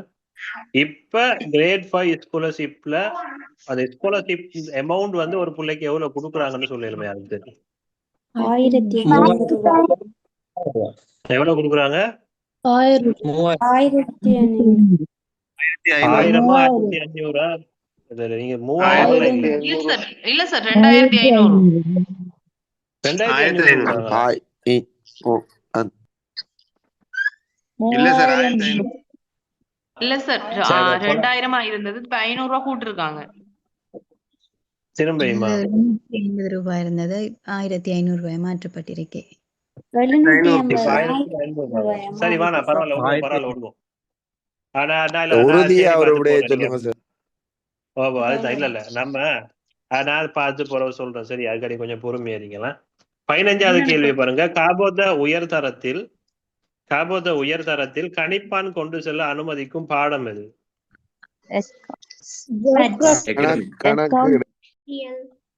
அக்கவுண்டிங்க்கு கொண்டு போகலாம். அக்கவுண்ட்ஸ் பாடத்துக்கு கொண்டு போகலாம். Okay, very good. வேற என்ன பாடத்துக்கு கொண்டு போகலாம்? தொழில்நுட்ப கொண்டு போகலாம். விஞ்ஞானம் அதான சொல்றீங்க? இல்ல சார், எஸ்எப்டிக் இல்ல சார், எஸ்எப்டிக் இல்ல. கொஞ்சம் வர ஒன்று அக்கவுண்டிங்க்கு கொண்டு போகலாம் தானே, கால்குலேட்டர். அது சரியோ. 2வது தொழில்நுட்பத்துக்கான விஞ்ஞானம் அந்த பாடத்துக்கு கொண்டு போகலாம் தானே? இல்ல சார், அதுக்கு இல்ல. இடெக்கு தான் அதுக்கு மட்டும் கொண்டு போயலாம். தொழில்நுட்பத்துக்கான விஞ்ஞானத்தை தவிர மற்ற பாடங்களை கொண்டு போகலாம். பயோசிஸ்டம் எஸ்எஃப்டிக்கு இல்ல சார். எஸ்எஃப்டிக்கு இல்ல சார், அதுல மெட்ஸ் இது பிசிக்ஸ் எல்லாம் வாரது. ஆனா இடெக்கு இருக்கு சார். நான் இடெக்ல உள்ள பாடத்தை தான் சொல்றேன். இல்ல இடெக் இல்ல சார், இடெக் பிடெக் எஸ்எஃப்டின்னு 3 சப்ஜெக்ட் சார். அதுல எஸ்எஃப்டி வந்து 5 யூனிட் சேர்ந்தது. சரி, இடெக் தமிழ் பேரை சொல்லுங்க பாப்பா என்னன்னு.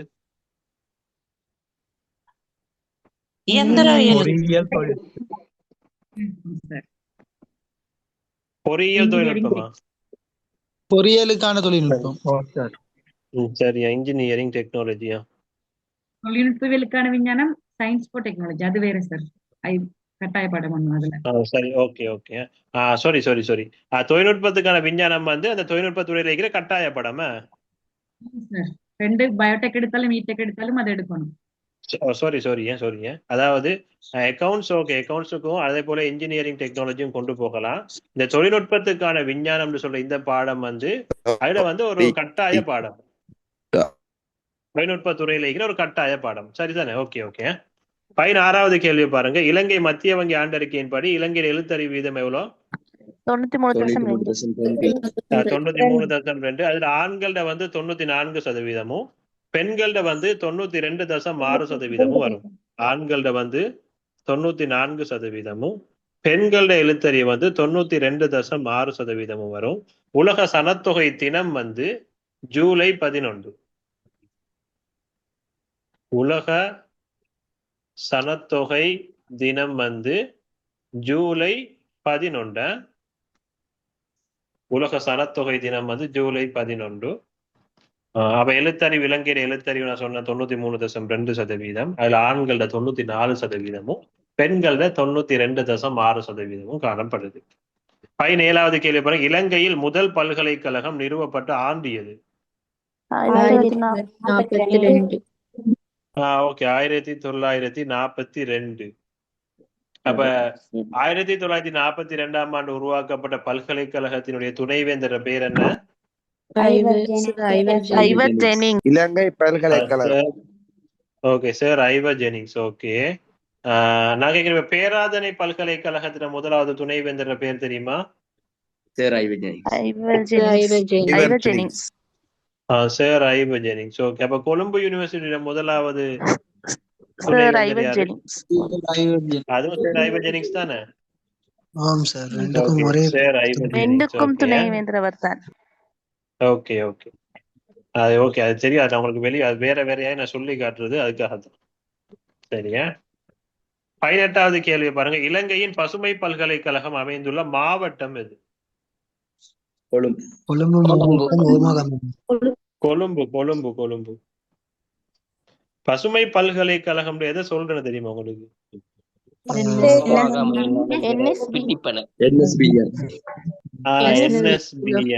NSBM. அவர் சொன்னது வெரி குட். ஹோமாகம பிட்டிப்பண்ணையில இருக்குது. NSBM சொன்னா national school of business management. NSBM என்ன சொன்னா national school of business management. National school of business management. இது ஓகே, ஹோமாகம பிட்டிப்பண்ணையில இருக்குது. 2016ஆம் ஆண்டு உருவாக்கப்பட்டது. தெற்காசியாவின் முதலாவது பசுமை பல்கலைக்கழகம். தெற்காசியாவின் முதலாவது பசுமை பல்கலைக்கழகம்.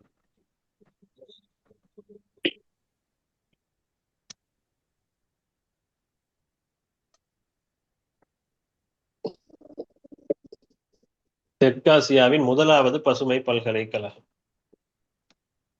ஓகே, 19வது கேள்வி பாருங்க. வித்யோதய பல்கலைக்கழகத்தின் தற்கால பெயர் யாது?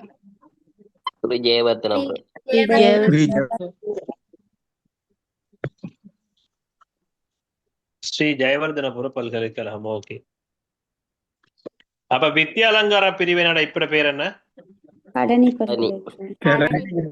Kelani university. Okay, Kelani university.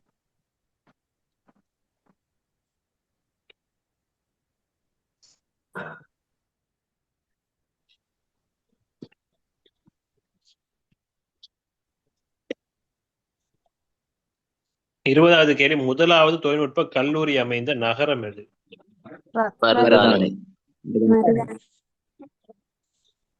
மரதான Maradana. அவை முதலாவது தொழில்நுட்ப கல்லூரி எது? அது என்னது? மருதானை தொழில்நுட்ப கல்லூரி. மரதான தொழில்நுட்ப கல்லூரி. அவ்வளவுதான். ஆண்டு வந்து 1893.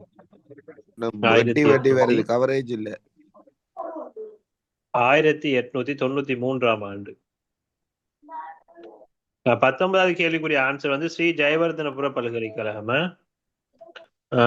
ஓகே, 20வது கேள்விதான் பார்த்துட்டு இருக்கேன். முதலாவது தொழில்நுட்ப கல்லூரி அமைந்த நகரம் வந்து மரதான. அது எதுன்னு கேட்டா மரதான தொழில்நுட்ப கல்லூரி, மரதான டெக்னிக்கல் காலேஜ். நம்ம சொல்லுவோம் இப்ப கொழும்புல இருந்து வார பஸ் எல்லாமே அந்த ரோடால தான் வரும். வந்து அந்த சிக்னல்ல நின்று மரதானைக்கு, அந்த மரதான அந்த டெக்னிக்கல் காலேஜுக்கு முன்னுக்கு நின்று தான் மரதான டெக்னிக்கல் ஹந்தி எல்லாம் சொல்லுவாங்க. அப்ப அந்த மரதான டெக்னிக்கல் காலேஜ் ஆரம்பிச்ச டைம்ல இலங்கையில ஆளுநரா இருந்தவர் யாருன்னு கேட்டா வில்லியம் ஹெவ்லாக். வில்லியம் ஹெவ்லாக்னு சொல்றவர் தான் இலங்கையில ஆளுநரா இருந்தவர். அப்ப இப்ப நம்ம சொல்றோமே கொலம்பியால இந்த ஹெவ்லாக் சிட்டி எல்லாம் இருக்குன்னு சொல்லி, அந்த ஹெவ்லாக்ன்ற பேரு அங்கதான் ஆரம்பிச்சு. William Havelock. வில்லியம் ஹெவ்லாக் தான் அப்ப இலங்கையினுடைய ஆளுநர். 1893ஆம் ஆண்டு. சில விடயங்கள் அதை பேஸ் பண்ணியும் வரும். ஒரு சும்மா உதாரணத்துக்கு கேட்டா, இப்ப இலங்கையில இப்ப உயர் நீதிமன்றம் அமைக்கப்பட்ட இலங்கையில யாரு ஆளுநரா இருந்தது?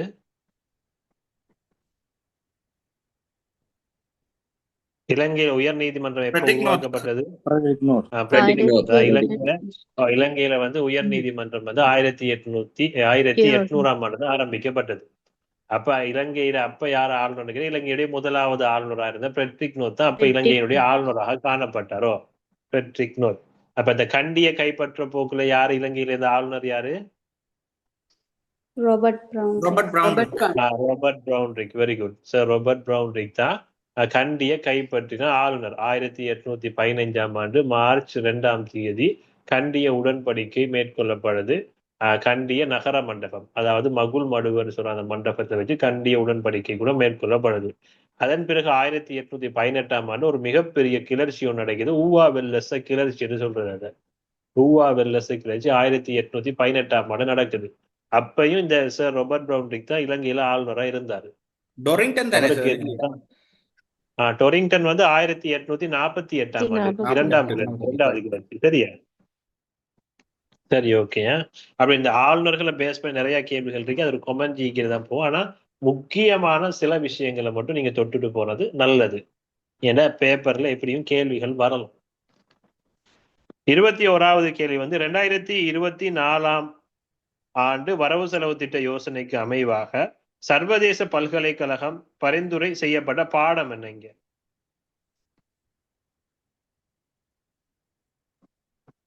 காலநிலை மாற்றம். என்னன்னு சொன்னா, அப்ப இந்த ரணில் விக்ரமசிங்க ஈக்க போக்குல என்னன்னு சொன்னா, அவர் வந்து சர்வதேச பல்கலைக்கழகம், அதாவது காலநிலை மாற்றம் தொடர்பான ஒரு சர்வதேச பல்கலைக்கழகம் ஒன்று இலங்கையில உருவாக்கணும் அப்படின்னு சொல்லியிருந்தவர் அவர். அப்ப அந்த அடிப்படையில தான் இந்த காலநிலை மாற்றம் சொல்ற அந்த விஷயத்த அந்த சர்வதேச பல்கலைக்கழகத்துக்கு பரிந்துரை செய்யப்பட்டது. அப்ப அதுதான் இந்த விடயத்தை சுட்டி காட்டுது. சரியா? இப்ப நான் உங்களுக்கு கடைசியா கூட சொன்னேன், இந்த பல்கலைக்கழகம் சொல்ல போக்குல இந்தியாவில அந்த 5ஆம் நூற்றாண்டுல இருந்து 12ஆம் நூற்றாண்டு வரை காட்டியும் காணப்பட்ட என்னது நாலந்தா பல்கலைக்கழகம் திரும்ப வந்து இந்தியாவில வந்து ஆரம்பம் செய்யப்பட்டிருக்குது ஒரு கதையோடு போகுது. சரியோ? நாலந்தா பல்கலைக்கழகம் அது 5ஆம் நூற்றாண்டுல இருந்து 12ஆம் நூற்றாண்டு வரை இந்தியாவில சிறந்து விளங்கிய ஒரு பல்கலைக்கழகம். அப்ப திரும்ப அதை வந்து 2014ஆம் ஆண்டு அதனுடைய தொழிற்பாடுகள் ஆரம்பிக்கப்பட்டிருக்கிறதாக கூறப்படுது. சரி, 22வது கேள்வி பாருங்க. 2025ஆம் ஆண்டு முன்பள்ளி பாடசாலைக்கு அதிகளவான நன்கொடை பெற்றுக் கொள்வதற்கு உதவிய ஐநா சபையின் நிறுவனம். முன்பள்ளி பாடசாலைக்கு அதிகளவான நன்கொடைன்னு சொன்னா யூனிசெஃப் தானே? Okay, UNICEF. ஓகே. அப்ப யூனிசெஃபினுடைய தலைமை அலுவலகம் எங்க இருக்குது? நியூயார்க்ல. Okay, very good. நியூயார்க்ல இருக்குது. பொதுவா உலகத்திலேயே சொல்லுங்க. 21க்கு என்னது? காலநிலை மாற்றம். ஓகே. இப்ப இப்படிதான் நீங்க கல்வி சார் பொதுவாக உங்களுக்கு படிக்கிறதுக்கு நிறைய எக்கச்சக்கமாலாம் இருக்குது உண்மையாவே. சரியா? கொமன் ஜிகே விட சொல்ல போனா இந்த எஜுகேஷன் ஜிகே படிக்க நிறைய விஷயம் இருக்கு. ஆனா படிக்க நிறைய விஷயம் இருக்குன்றதுக்காக எல்லா விஷயத்தையும் நம்ம படிக்கணுமான்னு கேட்டா இல்ல. எல்லா விஷயத்தையும் நம்ம தெரிஞ்சு கொள்ளணுமே தவிர எல்லா விஷயத்தையும் நம்ம படிக்கணுன்றது அவசியம் இல்லை. அது எக்ஸாமுக்கு கூட ஒரு சிஸ்டம் இருக்குது. எக்ஸாமுக்கு கூட அவங்க கேட்கிற கேள்விக்கு ஒரு ஸ்ட்ரக்சர் இருக்குது. அதை நம்ம முக்கியமா ஃபோக்கஸ் பண்ணணும். ஆனா மற்ற விஷயங்களையும் அன்னளவா தெரிஞ்சுட்டு போகணும். இதுதான் முக்கியம். ஏன்னா நமக்கு தேவை இதுல நிறைய மார்க்ஸ் எடுக்கணும். சரியோ? அப்ப முன்பள்ளி பாடசாலை முறையை ஆரம்பித்தவர் யாரு? மரியா மொண்டிசோரி. மரியா மொண்டிசோரி. ஓகே, மரியா மொண்டிசோரி.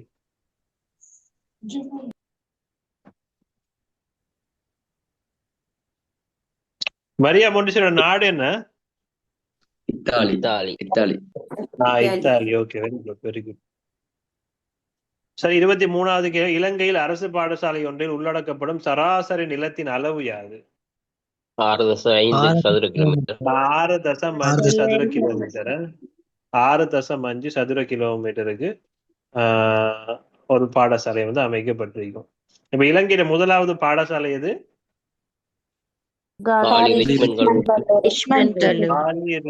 கல்லூரி. ஆண்டு எப்ப? 1814. Okay, very good. சிறுவர் நட்புறவு பாடசாலைன்னு சொல்லி ஒரு திட்டம் ஒன்று வந்தது இலங்கையில. சிறுவர் நட்புறவு பாடசாலை. அது 2002ஆம் ஆண்டு ஆரம்பம். சிறுவர் நட்புறவு பாடசாலை வந்து 2002ஆம் ஆண்டு ஆரம்பம். இலங்கையில தேசிய பாடசாலைகளோட தோற்றம் எப்ப ஆரம்பிக்கப்படுது? 1987. 1987 தேசிய பாடசாலைகள தோற்றம. விவசாய கல்லூரி எப்பன்னு தெரியுமா? மருத்துவ கல்லூரி, சட்டக்கல்லூரி? 1870. 1874 சட்டக்கல்லூரி. 1870 என்னது? 70 வந்து வைத்தியசாலை இல்ல சார் ஆரம்பிக்கப்பட்டது. அந்த என்னது மருத்துவ கல்லூரி. மருத்துவ கல்லூரி. ஓகே. அப்ப 1874 என்னது? 75 சட்டக்கல்லூரி. 75 சட்டக்கல்லூரி. சில இடங்கள்ல நான் பார்த்தேன் சார் 74 போட்டிருந்தது, சில இடங்கள்ல 75 போட்டிருந்தது. நாம 74 இப்போதைக்கு வச்சுக்கணும். 74 சட்டக்கல்லூரி. ஓகே. அப்ப விவசாய கல்லூரி வந்து 1884. 84. ஆமா, விவசாய கல்லூரி 1884. சரி, ஓகே. 24வது கேள்வி. ஆசிரியர் சேவை பிரமாண குறிப்புக்கு அமைய எத்தனை வகுப்புகள் இருக்குது? டீச்சிங்ல எத்தனை இந்த கிரேடுகள் இருக்கு? கிளாஸ், கிரேட் இல்ல, கிளாஸ். கிளாஸ்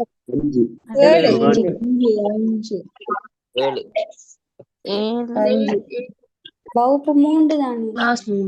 ஆரம்பத்துல 5, இப்ப 7. இப்ப எத்தனை இருக்குது? 7. 7 சொல்ல போகல. என்ன? 1 3 2. அடுத்தது 3-1ல A எழுத்து, 3-1ல B எழுத்து, பிறகு 3-1ல C எழுத்தா? அதுக்கு பிறகு 2-2, அதன் பிறகு 2-1, அதுக்கு பிறகு grade 1, அதுக்கு பிறகு 1. கிட்டத்தட்ட 1க்கு வரும்போது சம்பளம் கிட்டத்தட்ட வரும் ஒரு, இப்ப நீங்கெல்லாம் வாட்டம் கிட்டத்தட்ட 1.5 லட்சத்துக்கு வந்துடும் உங்களோட சம்பளம். அப்புறம் நீங்க டெக்ஸ் எல்லாம் கட்டணும். ஐக்கிய நாடுகளில் ஆசிரியர் தினத்தை பரிந்துரை செஞ்சவர் யாரு? மெண்டிஸ். ஐக்கிய நாடுகளில் ஆசிரியர் தினத்தை பரிந்துரை செய்தவர் வந்து மெண்டிஸ். ஆசிரியர் சேவை ஆரம்பிக்கப்பட்ட ஆண்டு என்னது? 1994. Okay, very good. ஐநா சபையினால் பிள்ளை என குறிப்பிடப்படுபவரின் வயதில்லை யாது? 18. 18 வயதுக்கு குறைந்தவர்கள். அப்படி சொல்லுங்க. 18 வயதுக்கு குறைந்தவர்கள். 24வதுக்கு எத்தனை சார்? 24வதுக்கு 7. ஓகே. 18 வயதுக்கு குறைந்தவர்கள். சரியா? இப்ப யூனிசெஃப்னு சொல்றது அவ நான் பார்த்தேன். இப்ப யூனிசெஃப்ல தலைமையகம் நியூயார்க்ல இருக்குன்னு சொல்லி சம்டைம் உங்களுக்கு கேள்வி வரலாம். யூனிசெஃப்ல விரிவாக்கம் எழுத சொல்லி. யூனிசெஃப்ல விரிவாக்கம் ரொம்ப லேசு. ஐக்கிய நாடுகளின் சிறுவர் நிதியம். ஐக்கிய நாடுகளின் சிறுவர் நிதியம். அது ஒவ்வொரு எழுத்துக்கும் நீங்க விளக்கம் எழுத தேவையில்ல. அதுக்கு ஒவ்வொரு எழுத்துக்குரிய விளக்கம் இப்ப இல்ல. ஆகவே பொதுவா நீங்க ஐக்கிய நாடுகளின் சிறுவர் நிதியம் எழுதினா சரி. ஐக்கிய நாடுகளின் சிறுவர் நிதியம் எழுதினா போதும்.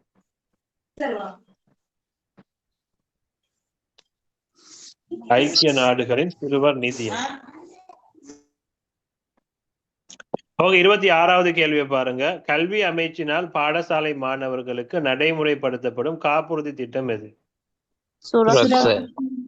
சுரக்ஷா காப்புறுதி. அதாவது என்னன்னு சொன்னா, இப்ப ஒன்று இலங்கையினுடைய முதலாவது கல்வி அமைச்சர் யாரு, இல்லைன்னு சொன்னா இலங்கையினுடைய சுதந்திர இலங்கையின் முதலாவது கல்வி அமைச்சர் யாரு, இல்லைன்னா இந்த பாடசாலை மாணவர்களுக்கு வழங்கப்படுற காப்புறுதி திட்டம் என்ன? இந்த 3 கேள்வியில 2 கேள்வி எப்படிக்குமே ஒரு பேப்பர்ல வரும்.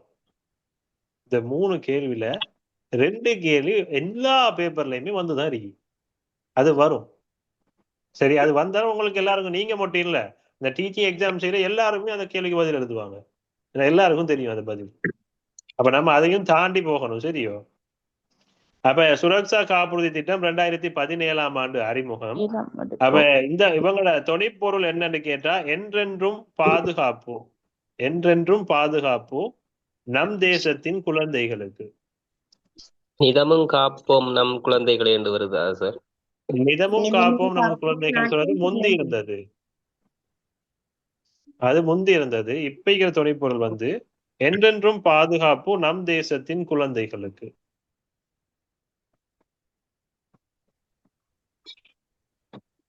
என்றென்றும் பாதுகாப்பு நம் தேசத்தின் குழந்தைகளுக்கு.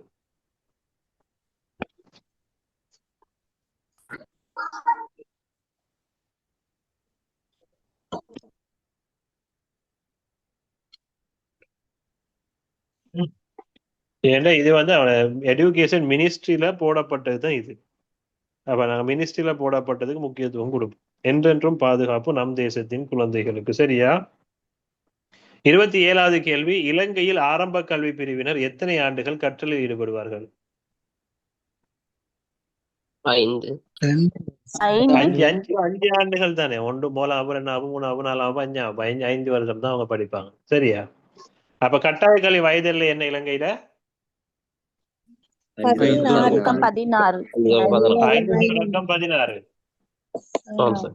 5 ஓகே. இதெல்லாம் உங்களுக்கு தெரியும். நான் என்னது திரும்ப திரும்ப கேட்கிறேன்னா, தெரிஞ்ச ஆக்கள் அதை பலப்படுத்தி கொள்றது, தெரியாத ஆக்கள் தெரிஞ்சு கொள்றது, இவ்வளவுதான் விஷயம். இப்படி நம்ம படிக்க போக நம்ம இந்த படிக்கிற விஷயங்களை தொடர்ந்து படிக்க போக்குள்ளே மீட்டுட்டு தான் நாங்க போறோம். அப்படி மீட்டுட்டு போறது வெரி எஃபெக்டிவ். அது வெரி எஃபெக்டிவ். அடுத்தது உங்களோட அந்த கட்டணம் செலுத்தப்பட நபர்கள் செக் பாக்ஸ் குழு நான் நாளைக்கு உருவாக்குவோம். அதன் பிறகு செக் பாக்ஸ் குழுல எல்லாரையும் நான் உருவாக்கிடுவேன். அதன் பிறகு இந்த கல்வி தொடர்பான பொது அறிவு தகவல்கள் எல்லாத்தையுமே அந்த செக் பாக்ஸ் குரூப்ல நான் பகிர துவங்கிடுவேன். அது செக் பாக்ஸ் சொல்றது அது ஒரு பிளஸ் பாயிண்ட். அது ஒரு முக்கியமான ஒரு பிளஸ் பாயிண்ட் தான். நான் செய்யறதுலயே நான் செய்யற கிளாஸை விட ரொம்ப எஃபெக்டிவானது அந்த செக் பாக்ஸ் சொல்றது. நான் உருவாக்குறது ஒரு வாட்ஸ்அப் குழு. அதுல உங்களுக்கு தெரிஞ்ச எல்லா விஷயத்தையும் நீங்க பகிர்வீங்க. உங்களுக்கு தெரியாத விஷயங்களை கூட நீங்க அதுல பகிர்வீங்க. அதுக்கு தெரிஞ்சாக்கள் பதில் சொல்றது. அங்கே ஒரு கலந்த ஆலோசனையா போய் கொண்டிருக்கு. அதாவது கிட்டத்தட்ட சொல்லப்போ நீங்க எவ்ரிடே இந்த படிப்புலயே இருப்பீங்க. அப்படி ஒரு அமைப்பு அந்த செக் பாக்ஸ் சொல்றது. ஓ எக்ஸ்கியூஸ் மீ சார், பேமெண்ட்ஸுக்குரிய லாஸ்ட் டேட் என்ன சார்? இப்ப வரைக்கும் செய்யலாம். உங்களுக்கு பேமெண்ட் இப்ப கூட செய்யலாம். அதுல ஒரு பிரச்சனை இல்லை. உங்களுக்கு இப்போதைக்கு இது வரைக்கும் உங்களுக்கு கல்விசார் பொது அறிவிப்பாளர் நடந்துட்டല്ലോ. உங்களுக்கு இது விருப்பம் நீங்க இதை இணைஞ்சு கொள்ளலாம். இல்லைன்னா சனிக்கிழமை ஐக்யூ கிளாஸ் நடக்குது. அது ஐக்யூ கிளாஸை பார்த்து போட்டு நீங்க ஐக்யூ கிளாஸும் சேர்ந்து சேர்றா அதுக்கும் சேர்த்தா போல சேரவும் ஏறும். சரியோ? நான் ரெக்கார்டிங் போடுவேன். நம்ம அதை பத்தி ஒன்னும் யோசிக்கணும். ரெக்கார்டிங் தருவேன் எல்லாருக்கும். 28வது கேள்வி லலித். சொல்லுங்க. புது கிளாஸ் ஒன்றுக்கு டைம் டேபிள் அனுப்பியிருக்கீங்களா சார்? இல்ல பொதுவா வந்தம்மா எந்த கிளாஸ் திங்களும் புதனும் நடக்கும். எனக்கு ஷெட்யூல் கூட என்னன்னு சொன்ன பாருங்க, நான் சும்மா சொல்றேன் உங்களுக்கு பொதுவாக. எனக்கு அதுக்கு மேல செய்யறது வாய்ப்பு குறைவு. என்னன்னு கேட்டா மத்த அதாவது திங்கள் நான் உங்களுக்கு கிளாஸ் செஞ்சா, செவ்வாய் பிரின்சிபல் சர்வீஸ் ஆக்களுக்கு செய்யறேன், புதன் திரும்ப நான் உங்களுக்கு செய்யறேன், சரியா? வியாழன் என்ன நடக்குதுன்னா, வியாழன் வந்து ஐக்யூ கிளாஸ் உங்களுக்கு நடக்க போற ஒரு நாள். வெள்ளிக்கிழமை நான் வந்து என் ஒர்க்கிங் ஸ்டேஷன்ல இருந்து வீட்டுக்கு போற நாள். அப்ப அந்த நைட் எனக்கு செய்ய கிடைக்காது. சனிக்கிழமை ரெஜிஸ்டார் ஜிஎஸ் சர்வீஸுக்கு கிளாஸ், ஞாயிற்றுக்கிழமை ரெஜிஸ்டார் ஜிஎஸ் சர்வீஸுக்கு கிளாஸ். அப்ப எனக்கு காலங்கள் ரொம்ப குறைவு. எனக்கு அந்த வீட்டுக்கு போற அந்த ஒரு நாள் மட்டும்தான் நான் கிளாஸே இல்லை அந்த நைட். மற்ற எல்லா நாளுமே நான் கிளாஸ் தான் செஞ்சு கொண்டிருக்க போறேன். அதாவது இப்ப ஜிஎஸ் ரெஜிஸ்டார் சர்வீஸ் கிளாஸ் முடிஞ்சதோட இப்ப இந்த 3ஆம் தேதியோட எக்ஸாம் அவங்களால முடிஞ்சிடும். அதன் பிறகு நான் அவங்களோட டைம் டேபிள மாத்திடுவேன். திங்கள் புதன் கிடைக்கிறதுனா ஒன்று சம்டைம் புதனும் சனிக்கிழமையும் செய்யறதுக்கு வாய்ப்பு இருக்குது. புதன்கிழமை சனிக்கிழமையும் மாத்தி செய்வேன். அதன் பிறகு புதன்கிழமை ஒரு கிளாஸ், சனிக்கிழமை ஒரு கிளாஸ் செய்வேன், சரியோ? அது இல்லாம இப்ப வார காலங்கள் வந்து நோன்பு காலத்துல ஃபுல்லாவே ஸ்கூல் எல்லாம் லீவு. மற்ற கூட வீட்டுல தான் இருப்பீங்க. சம்டைம் அந்த டைம் நான் உங்களுக்கு எந்த டைமும் கிளாஸ் செய்யலாம். சம்டைம் காலையில 6 மணிக்கெல்லாம் செய்ய மாட்டேன். நீங்க சம்டைம் நிறைய பேர் சார் செஞ்சுட்டு தூங்குறா கூட இருக்கிறது சொல்லி மற்ற வகையில ஒரு ஈவினிங் கூட எனக்கு செய்யலாம். ஒரு 4 மணில இருந்து 5 மணி 5:30 அப்படி ஒரு டைம் கூட எனக்கு கிளாஸ் செய்யலாம். லீவ் டைம் தானே, நீங்க தான் லீவ், நான் வேலை, ஆனா எனக்கு செய்யலாம் கிளாஸ். அது நம்ம அந்த லீவ் காலத்தை 100% நம்ம பயன்படுத்துவோம். நோன்பு காலத்துல நிறைய கிளாஸ் வச்சு படுமா சொல்லுங்க. பேமெண்ட்டுக்குரிய இன்ஸ்ட்ரக்ஷன் ஏற்கனவே வழங்கப்பட்டதா இனித்தானா? நான் ஆல்ரெடி அதை வழங்கிட்டேன்னா. நீங்க என்ன செய்யுங்க, பேப்பர்ல என் நம்பர் இருக்குது, நீங்க எனக்கு வாட்ஸ்அப் பண்ணுங்க, சரியோ? அந்த இன்ஸ்ட்ரக்ஷன் குரூப்ல போட்டு விட்டா நாங்கள் அதை பார்த்து போடலாம்னு நினைக்கிறேன். நீங்க இப்ப என்ன நம்பரை தரேன், நீங்க நோட் பண்ணுங்க. உங்களுக்கு எதுவும் டவுட் இருந்தா நீங்க நேரடியா என்கிட்ட கேட்கறேன். என் போன் நம்பரை சொல்றேன், 071 வாட்ஸ்அப் பண்ணுங்க. வாட்ஸ்அப் பண்ணுங்க எனக்கு 071 இதுல போட்டுறேன், செட் பாக்ஸ்ல போடுறேன். 071 எவ்வளவு பேமெண்ட் செய்ய வேணுமோ 071 செட் பாக்ஸ்லயும் போட்டீங்கன்னா 071 49 83 687 இது என் நம்பர். உங்களுக்கு வாட்ஸ்அப்ல நீங்க வேண்டிட்டு உங்களுக்கு என்ன சந்தேகம் தான் நீங்க கேட்கலாம். நான் எல்லாரோட மெசேஜும் பாத்துக்கிறேன். என்னோட கதைச்சு எல்லாருக்குமே தெரியும் நான் அவங்களோட தன்மையா ஃப்ரெண்ட்லியா தான் நான் அவங்களோட கதைக்கிறது.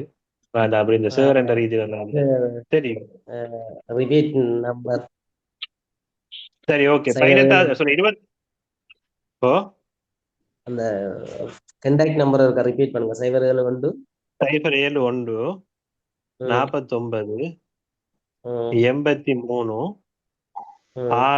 83 687. ஓகே, சரி. இந்த 28வது கேள்வியை பாருங்க. லலித் அத்துலத் முதலி பல்கலைக்கழக மாணவர்களுக்காக அறிமுகப்படுத்திய புலமை பரிசு திட்டம் எது? மகாபோல புலமை பரிசு திட்டம். ஓகே, இது வந்து 1881ஆம் ஆண்டில் 66ஆம் இலக்க சட்டம் மூலமாக உருவாக்கப்பட்டது. 1981ஆம் ஆண்டின் 66ஆம் இலக்க சட்டம் மூலமாக கொண்டு வரப்பட்டதுதான் மகாபோல புலமை பரிசு திட்டம். 29வது கேள்வி பாருங்க. பிரித்தானிய ஆட்சியில் எந்த அரசியல் அமைப்பின் சீர்திருத்தத்தின்படி கல்விக்கான விசேட நிர்வாக குழுவும் கல்வி அமைச்சர் ஒருவரும் நியமிக்கப்பட்டார்? டொனமூர் அரசியல் சீர்திருத்தம். நான் உங்களுக்கு சொல்லியிருந்தேன். என்னன்னு சொன்னா, இலங்கையில வந்து அதுவரை காலமும் அதாவது இலங்கையில கொள்கைகள் உருவாக்குறதுல இலங்கை சுதேச மக்களுக்கு வந்து எந்த விதமான அதிகாரமும் வழங்கப்பட்டிருக்கல. டொனமூர் அரசியல் யாப்பின் பிறகுதான் இலங்கையில வந்து முக்கியமான ஒரு 7 அமைச்சுக்களுக்காக இலங்கை மக்களால தெரிவு செய்யப்பட்ட அந்த உறுப்பினர்களை வந்து உருவாக்கி இருந்தாங்க. அப்ப அவங்க வந்து இந்த தேசிய கொள்கைகளை உருவாக்குறதுல பங்கு செலுத்தக்கூடிய நபர்களா இருந்தாங்க. அந்த அடிப்படையில தான் இலங்கையினுடைய முதலாவது கல்வி அமைச்சராக நியமிக்கப்பட்டவர் தான் CWW கண்ணங்கரான்னு சொல்றவர்.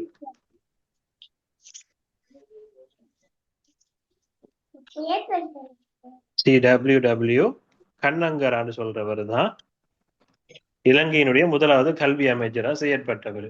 இப்ப பிரதமரா இருக்கிற இலங்கையுடைய முதலாவது பிரதமர் யாரையா? DS சேனாநாயக்க. ஓகே. இலங்கையுடைய முதலாவது ஜனாதிபதி யாரு? William Gopal. William Gopallawa. Very good. William கொபல்லாவ.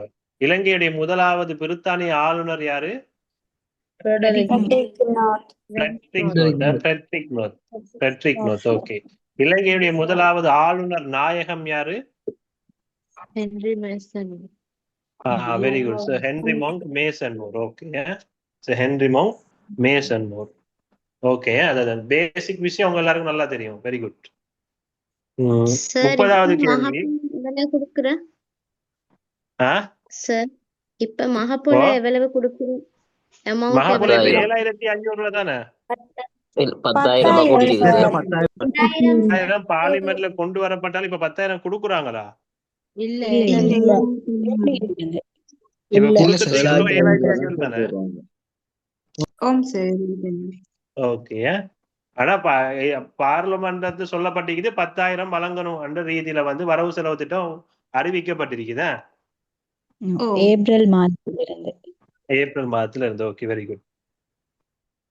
சரி பாப்போமே.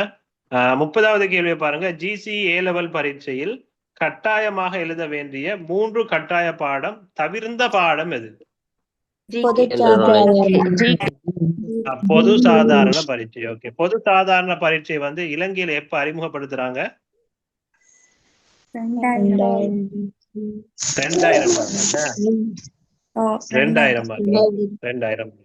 ஆனா இதுல வந்து குறைஞ்சபட்சம் 30 புள்ளிகளை நம்ம எடுக்கணும். அப்படித்தானே?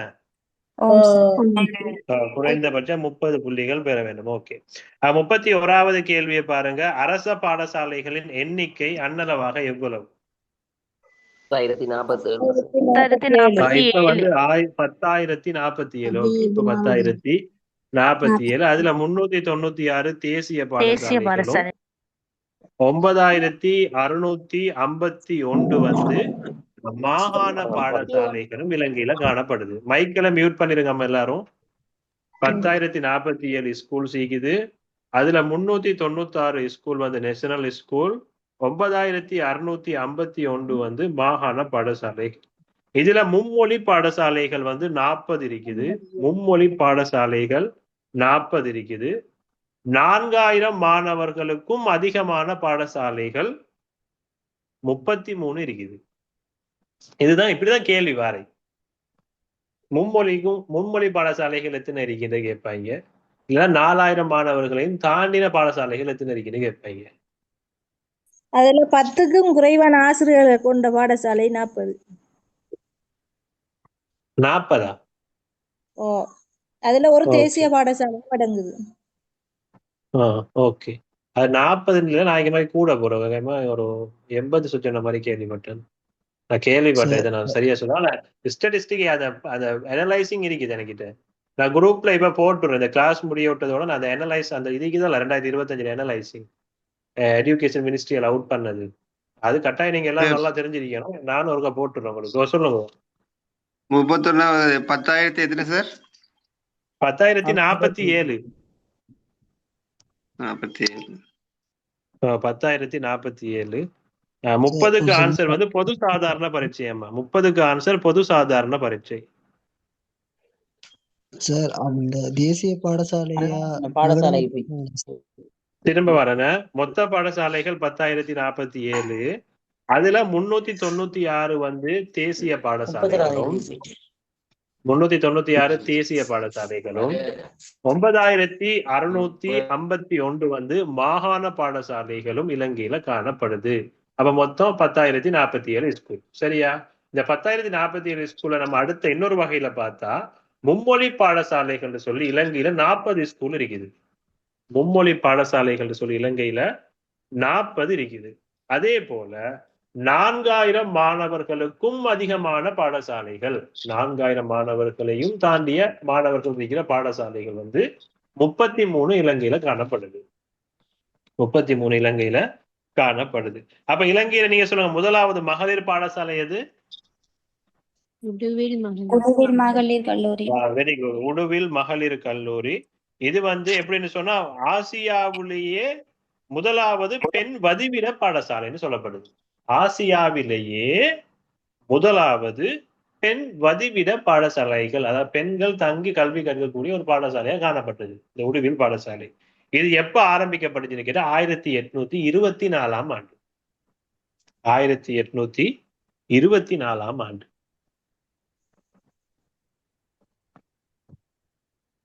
சார் அந்த 32வது உடுவில் மகளிர் கொஞ்சம் கல்லூரி. உடுவில் மகளிர் கல்லூரி. சார் இதுல உடுவில். இலங்கையில் மொத்த பாடசாலை பிரைவேட் எல்லாம் சேர்த்தா 11,000 வருமா? பிரைவேட் இல்ல, நான் இங்க உங்களுக்கு கவர்மெண்ட் ஸ்கூல்னு சொல்லி கொண்டிருக்கிறேன்.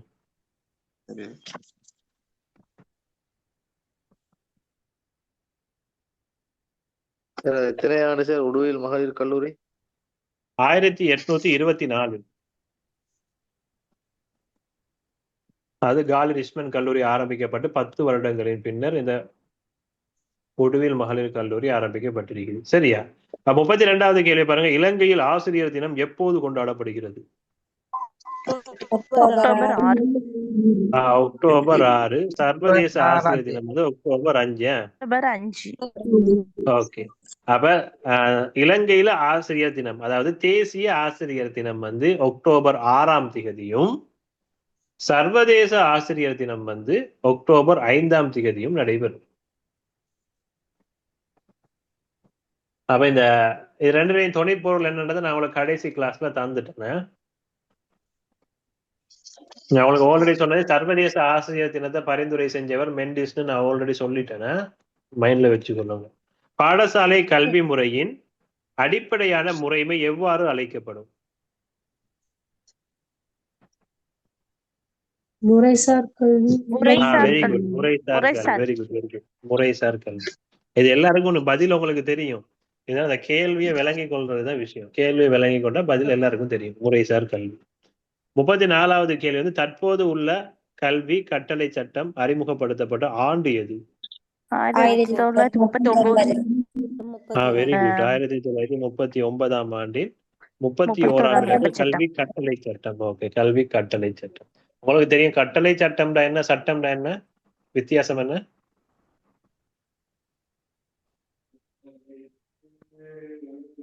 கட்டளை சட்டம் சொல்றது 1948ஆம் ஆண்டு பிரித்தானியர்களுடைய ஆட்சி காலத்துல வழங்கப்பட்டதெல்லாம் கட்டளை சட்டம்னு சொல்றது. இலங்கை சுதந்திரம் அடைஞ்சதுக்கு பிறகு வந்ததெல்லாம் சட்டம்னு சொல்றது. இது இங்கிலீஷ்ல சொன்னா இன்னும் மாறும். இங்கிலீஷ்ல சொன்னா ஆர்டினன்ஸ் ஒன்று இருக்குது, ஆக்ட்னு ஒன்று இருக்குது, லோன்னு ஒன்று இருக்குது, 3 இருக்குது. சரியா? அதுல ஆர்டினன்ஸ் சொல்றதுதான் கட்டளை சட்டம். 1948ஆம் ஆண்டுக்கு முன்னுக்குள்ளது. பிறகு 1948ஆம் அல்லது 1972ஆம் ஆண்டு வரையான காலப்பகுதியை வந்து சொல்றது ஆக்ட்னு சொல்றது. சரி, ஆக்ட்னு சொல்றது. அதாவது இலங்கை குடியரசு அடையும் வரையான காலப்பகுதி. 72க்கு போற வைக்கிற காலம் வந்து லோன் அடிப்படையில வருது. இலங்கை குடியரசு ஆகின பிறகு. இலங்கை குடியரசு ஆகினது எப்ப? 1972. Very good. 1972 மே மாதம் 22ஆம் தேதி. Very good. 35வது கேள்விக்கு பதில் நாங்க ஆல்ரெடி பார்த்துட்டோம். இலவச பாடநூல் 1980, இலவச சீருடை 1993, மதிய உணவு திட்டம் 1950. அது பிறகு 1989ஆம் ஆண்டு ஆரம்பிக்கப்பட்டதுன்னு சொல்லியிருக்கிறேன். இப்போ ஆல்ரெடி நான் இப்ப உங்களுக்கு சொல்லிட்டேன். நான் உங்களுக்கு டவுட் எனக்கு தெரியாது, நீங்க டவுட்ல தான் இருக்கிறீங்கன்றது. நான் உங்களுக்கு இதை வந்து நான் தெளிவுபடுத்துவேன். ஒன்னு யோசிக்காதீங்க. 36வது கேள்வி, பாடசாலையின் பாடத்திட்டங்களை தயாரிக்கும் நிறுவனம் எது? தேசிய கல்வி நிர்வாகம். தேசிய கல்வி நிர்வாகம். இது ஆரம்பிக்கப்பட்ட ஆண்டு 1986. ஆரம்பிக்கப்பட்ட ஆண்டு 1986. பட்டப்பின் கல்வி டிப்ளோமா வழங்குவாங்க. சொல்லுங்க சார். 1985 சொல்றதானே? சரி, NIE சர்ச் பண்ணுங்க. NIE சர்ச் பண்ணுங்க கூகுள்.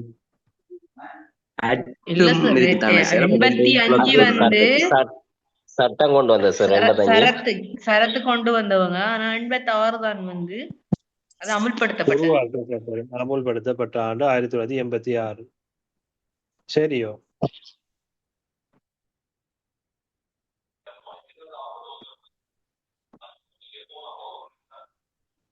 அதாவது 1985 ஆண்டின் 28ஆம் இலக்க சட்டம் ஊடாக 1985 ஆண்டின் 1985 ஆண்டின் 28ஆம் இலக்க கல்வி சட்டம் ஊடாகத்தான் இந்த தேசிய கல்வி நிர்வாகம் உருவாக்கப்படுது.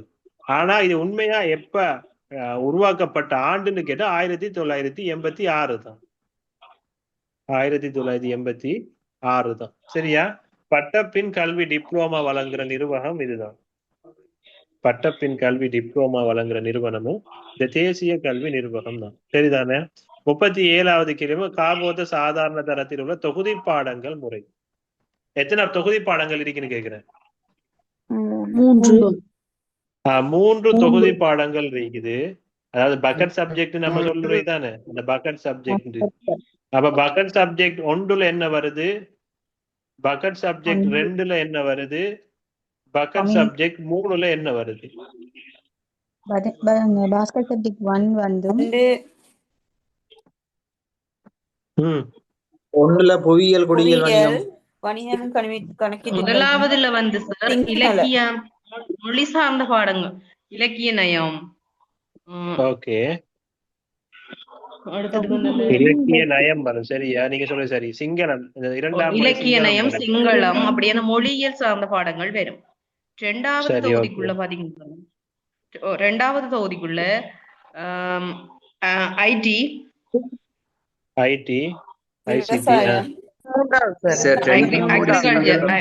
அக்ரிகல்ச்சர் பிடி இதுகள் வரும். ஓகே, 3வது தொகுதிக்குள்ள புவியியல் குடியியல் அப்படியான பாடங்கள் வரும். புவியியல் குடியியல் போன்ற பாடங்கள் வரும். சரி, ஓகேயா? தொகுதி பாடங்கள் 3 இருக்கு. அது சும்மா பேசிக் நாலேஜுக்காக. பொதுவா பக்கெட் சப்ஜெக்ட் 1 சொல்ல போக்குள்ள அதுல பொதுவா அந்த மொழிகள் தொடர்பான பாடங்கள் இருக்கும். பொதுவாகவே பக்கெட் சப்ஜெக்ட் 2ல இந்த ஐசிடி, விவசாயம் இந்த மாதிரி பாடங்கள் இருக்கும். பக்கெட் சப்ஜெக்ட் 3ல புவியியல் குடியியல் அந்த மாதிரி பாடங்கள் இருக்கும். இதுல இந்த பாடம் எதுல வருதுன்னு சொல்லுங்க பாப்போம். இந்த கொமர்ஸ் எல்லாம்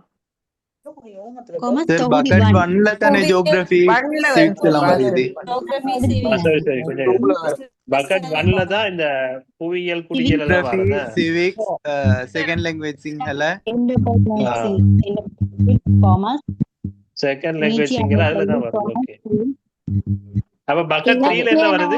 சித்திரமலம் தான் வரும். பக்கெட் 3ல sir ICT, aesthetic subject sir, கலையியல் பாடங்கள். கொஞ்சம் பொறுங்க வாரேன்.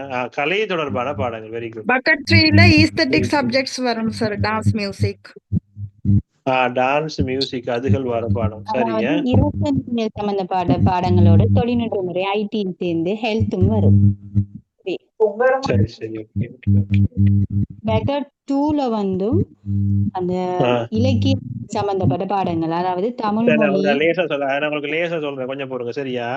இதுல இந்த முதலாம் பாடத்தொகுதிக்கு தானே பக்கெட் 1 சொல்றேன். முதலாம் பாடத்தொகுதி இதுல நீங்க சொன்ன மாதிரி புவியியல் வரும், குடியியல் வரும், 2ஆம் மொழி சிங்களம் வரும், அடுத்த மொழி சம்பந்தப்பட்ட பாடங்கள் எல்லாம் வரும். சரியா? சொல்ற விஷயம் முதலாம் பாடத்தொகுதியில சரியா புவியியல், குடியியல், சரியோ, இந்த முயற்சியாண்மை கற்கை, 2ஆம் மொழி சிங்களம், 2ஆம் மொழி தமிழ், இந்த அடுத்தது மொழி சம்பந்த பாடம், அந்த பாலி, சமஸ்கிருதம், பிரெஞ்சு, ஜெர்மனி இந்த மாதிரி லாங்குவேஜ் சம்பந்தப்பட்ட பாடங்கள் எல்லாமே முதலாம் பாடத்தொகுதியில வரும். சரியா? அடுத்தது 2ஆம் பாடத்தொகுதி. 2ஆம் பாடத்தொகுதியில தான் இந்த நீங்க சொல்ற அந்த சங்கீதம், நடனம், இலக்கிய நயம் இதெல்லாம் வரும். 2ஆம் பாடத்தொகுதியில தான் சங்கீதம், நடனம், இலக்கிய நயம், சித்திரம் இதெல்லாமே 2ஆம் பாடத்தொகுதியில வரும். சரியா? 3ஆம் பாடத்தொகுதியில வர்றதுதான் ஐசிடி, விவசாய பாடம், மனை பொருளியல், சுகாதாரம் இந்த மாதிரி பாடங்கள் எல்லாம் 3ஆம் பாடத்தொகுதியில வரும். சரிதானே இப்ப நான் சொன்னது?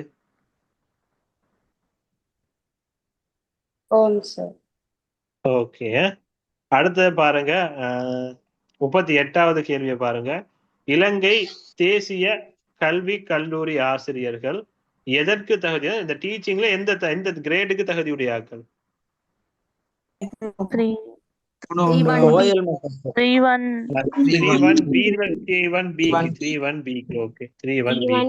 அவங்க 2 வருஷத்துல கிராஜுவேட் டீச்சிங் லெவலுக்கு வந்துருவாங்க. 3-1A-க்கு 2 வருஷத்துல வந்துருவாங்க.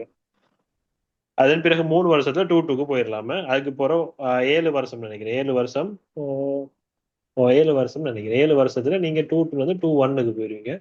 பிறகு நம்ம 9 இல்ல பெஸ்ட்டுக்கு 9 வருஷம் போறோம். 7 வருஷமா மொத்தம் 18 வருடங்கள் தரமுண்டை அடைய எடுக்கு. மொத்தம் 18 வருஷம் போகும். சரிதான். ஓகே சரிதானே, இது ஓகே. சம்டைம் நீங்க ஐக்கியம் இந்த பிஜிடி எல்லாம் செஞ்சீங்கன்னா ஒரு 2 வருஷம் முன்னுக்கு போயிருவீங்களா? நீங்க போனா பிஜிடி செஞ்சிருங்க, அது நல்ல உங்களுக்கு. 39வது கேள்வி, 13ஆம் சீர்திருத்தத்தில் மாகாண கல்விக்கு வழங்கப்படாத சீர்திருத்தம் எதுன்னு கேட்டா கலை திட்டங்களை உருவாக்குதல்.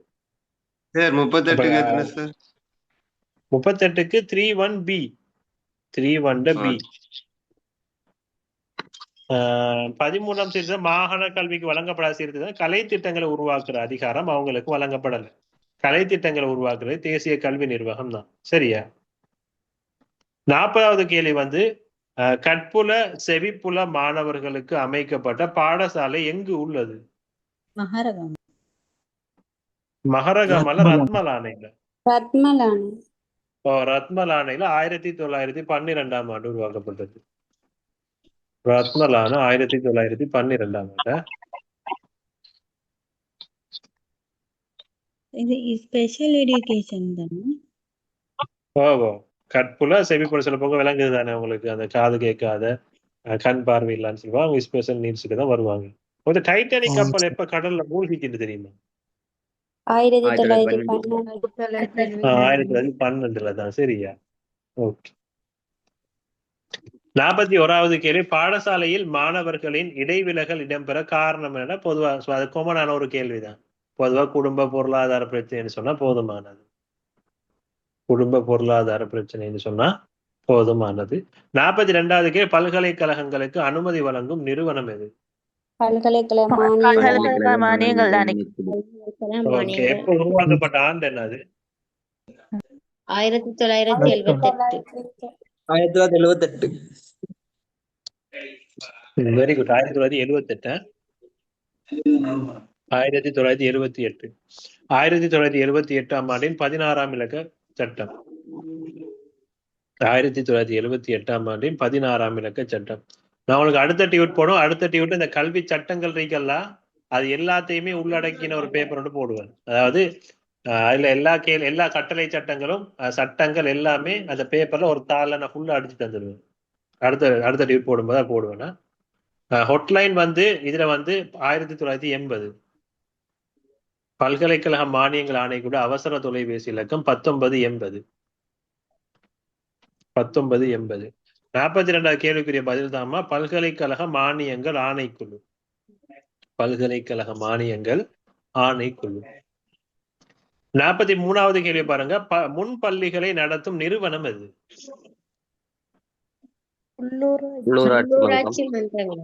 Very good. உள்ளூராட்சி மன்றங்கள். முன்பள்ளி என்று சொன்னா நர்சரி ஸ்கூல். சரியா? அப்ப நர்சரி ஸ்கூல்ஸ் எல்லாமே யார்கிட்ட சொன்னா உள்ளூராட்சி மன்றங்களோட பொறுப்புலதான் காணப்படுது.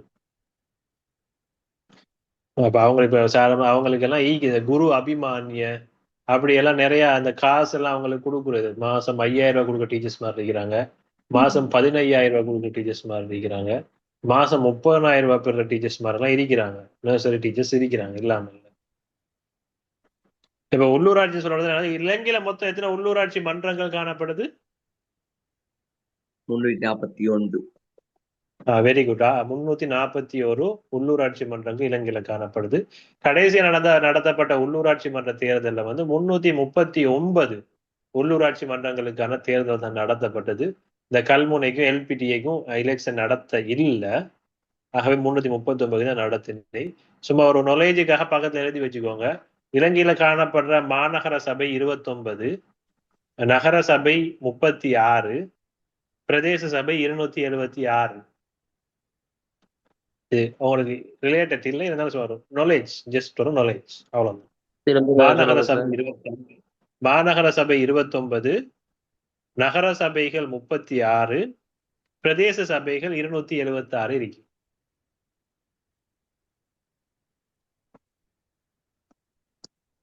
நாற்பத்தி 4வது கேள்வி, பாடநூல்களை அச்சிடும் நிறுவனம் எது? தேசிய கல்வி வெளியீட்டு திணைக்களம். ஓகே, அதாவது www.edupub.gov.lk. சரிதானே? அப்ப இதுலதான் அந்த கல்வி வெளியீட்டு ஆணையாளர் நாயகம் இப்ப இருக்கிறவங்கள யார் பேர் என்ன சொன்னா நினைவிருக்கா உங்களுக்கு?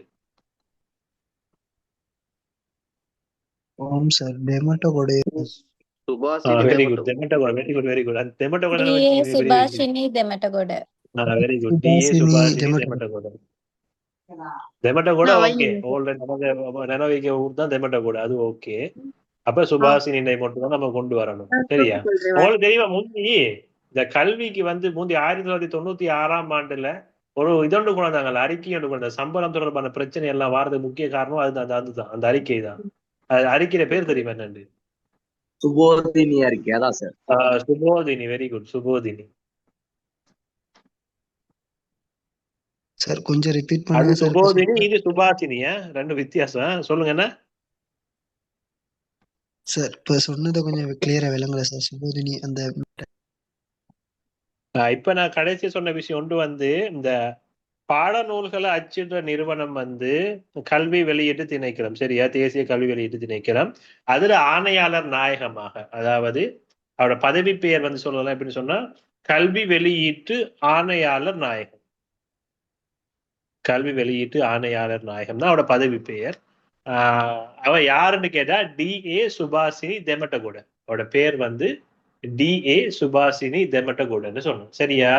அதன் பிறகு சொன்ன விஷயம் என்னன்னு சொன்னா, சும்மா சொன்ன விஷயம், அதாவது இந்த இலங்கையில ஆசிரியர் முரண்பாடு வந்தல, சம்பளத்தை ஏத்திட்டாங்க பிரச்சனை எல்லாம் போனதல்ல. அது என்னன்னு சொன்னா, முந்தி இலங்கையில இப்ப சில சேவைகள், இப்போ உதாரணத்துக்கு இலங்கையில போலீஸ் சர்வீஸ் ஆரம்பத்துல இலங்கையில டீச்சர்ஸ் மாரை விட குறையதான் சம்பளத்துல இருந்தது. அது அதன் பிறகு என்ன செஞ்சாங்கன்னா, இவங்க ஒரு மீளாய்வு ஒன்று ஏற்படுத்தி இந்த போலீஸ் ஆட்களோட சம்பளத்தை கூட்டினாங்க. கூட்டும் போது டீச்சர்ஸ் மாருக்கு சொன்னாங்க என்ன தெரியுமா, நீங்க கொஞ்சம் பொறுங்க, நான் உங்களோட சம்பளத்தையும் கூட்டி தந்துடுவோம் அப்படின்னு சொன்னாங்க. அப்ப அதுக்காக மீளாய்வு செஞ்சு அறிக்கை ஒன்று வெளியிட்டே இந்த சுபோதினி அறிக்கைன்னு சொல்றது. அப்ப சுபோதினி அறிக்கையில கொண்டு வரப்பட்ட அந்த சம்பளத்தை அரசாங்கம் தரவே இல்லை, அப்படி நிப்பாட்டியே வச்சுட்டு இருந்தாங்க. அப்ப டீச்சர்ஸ் மாற சம்பளம் இருக்க போகல, போலீஸ் கான்ஸ்டபிள் சம்பளம் டீச்சர்ஸ் மாற சம்பளத்தை விட கூட போயிட்டு. அப்ப இவங்க கேட்டது, நம்மள சுபோதி எங்களுக்கு நீங்க முந்தி 1990ஆம் ஆண்டு சம்பளம் கூட தாரன்னு சொன்ன நீங்க இதுவரைக்கும் எங்களுக்கு சொன்ன சம்பளத்தை இதுவரைக்கும் நீங்க தரல, அந்த சம்பளத்தை நீங்க எங்களுக்கு தாங்க. அந்த சம்பளத்தை ஆய்வு செஞ்சு தர நீங்க சுபோதினி அறிக்கை வெளியிட்டீங்க, அந்த சுபோதினி அறிக்கை பிரகாரமே எங்களுக்குரிய சம்பளத்தை நீங்க எங்களுக்கு தாங்க அப்படின்னு சொல்லி நடத்தின போராட்டம் தான் அந்த ஆசிரியர் சம்பள அதிகரிப்பு போராட்டம். சரி, ஓகேயா? இப்ப கல்விக் கொள்கையை வடிவமைக்கும் நிறுவனம் எதுன்னு கேட்டா தேசிய கல்வி ஆணைக்குழு. கல்விக் கொள்கையை வடிவமைக்கும் நிறுவனம் தேசிய கல்வி ஆணைக்குழு. நான் முதலாவது முன்னுக்கே பார்த்துட்டோம் அந்த விஷயத்தை. இப்ப தலைவர் யாருன்னு சொல்லலாமா தேசிய கல்வி ஆணைக்குழு?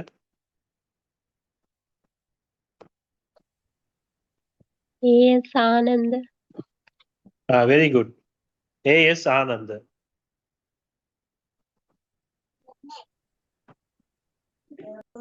ஏஎஸ் ஆனந்த்.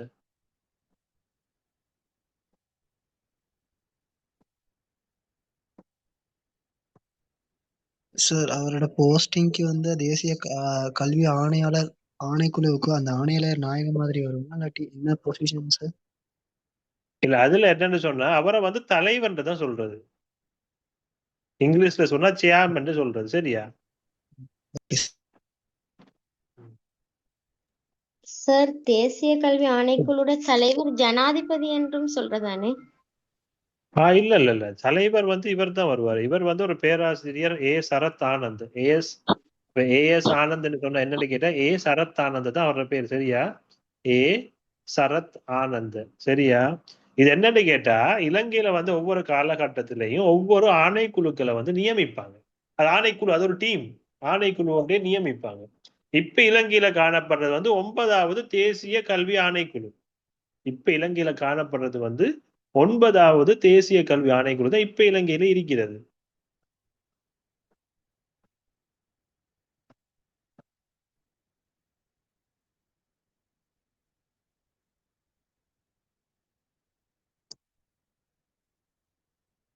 இப்ப இலங்கையில காணப்படுறது 9வது தேசிய கல்வி ஆணைக்குழு. சரிதானே?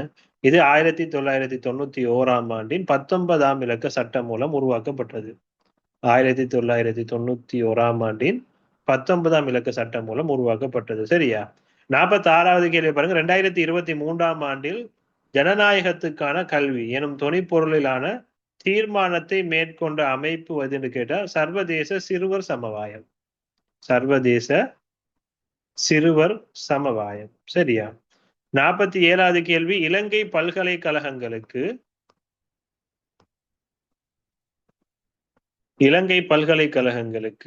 தெரிவு செய்யும் வீதத்தில் மாவட்ட அடிப்படையில் எத்தனை வீதத்தினர் தெரிவு செய்யப்படுகின்றனர்? 40. விலங்கல்ல 40 55 55%.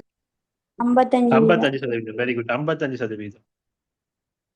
55% மாவட்ட அடிப்படையிலையும் திறமை சித்தி அடிப்படையில 40%, பின்தங்கிய மாவட்டங்களுக்காக 5% ஒதுக்கப்பட்டிருக்கிறது.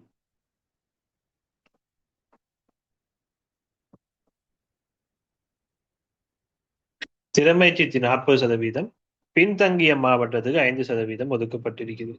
48வது கேள்வி. அதிக வலய கல்வி அலுவலகங்களை கொண்ட மாகாணம் எது?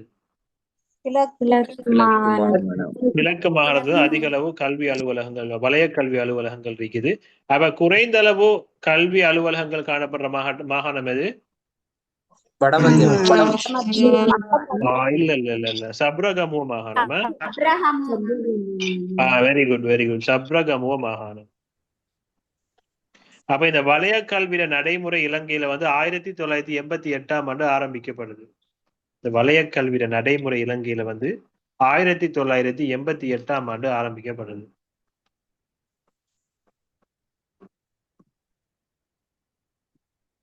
நாற்பத்தொன்பதாவது கேள்வி பாருங்க. பிளேட்டோ கல்வி நிறுவனம் எவ்வாறு அழைக்கப்படும்?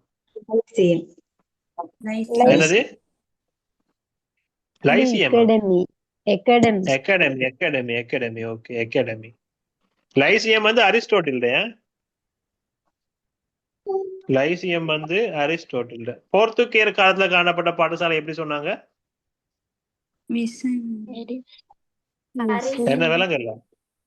பாரிஸ் பாடசாலை. ஓகே, பாரிஸ் பாடசாலைகள்.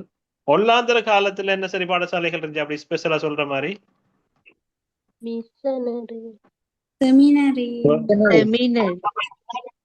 செமினரி. நார்மல் பாடசாலைன்னு இருந்தது தானே?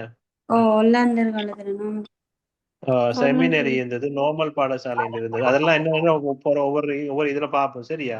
ஆங்கிலேயர் காலத்துல என்ன இருந்தது? மிஷனரி பாடசாலைகள். ஓகே. ஒவ்வொரு விஷயத்துலயும் ஒவ்வொரு விஷயங்கள் இருக்கு. நம்ம அது அந்த ஒவ்வொரு கேள்வியா பார்த்து கொண்டு போகும்போது நம்ம போவோம். இப்ப 50வது கேள்வி. பஞ்ச் ஆஃப் ஓல்டு லெட்டர்ஸ் எனும் நூலினை எழுதியவர் யார்? பஞ்ச் ஆஃப் ஓல்டு லெட்டர்ஸ்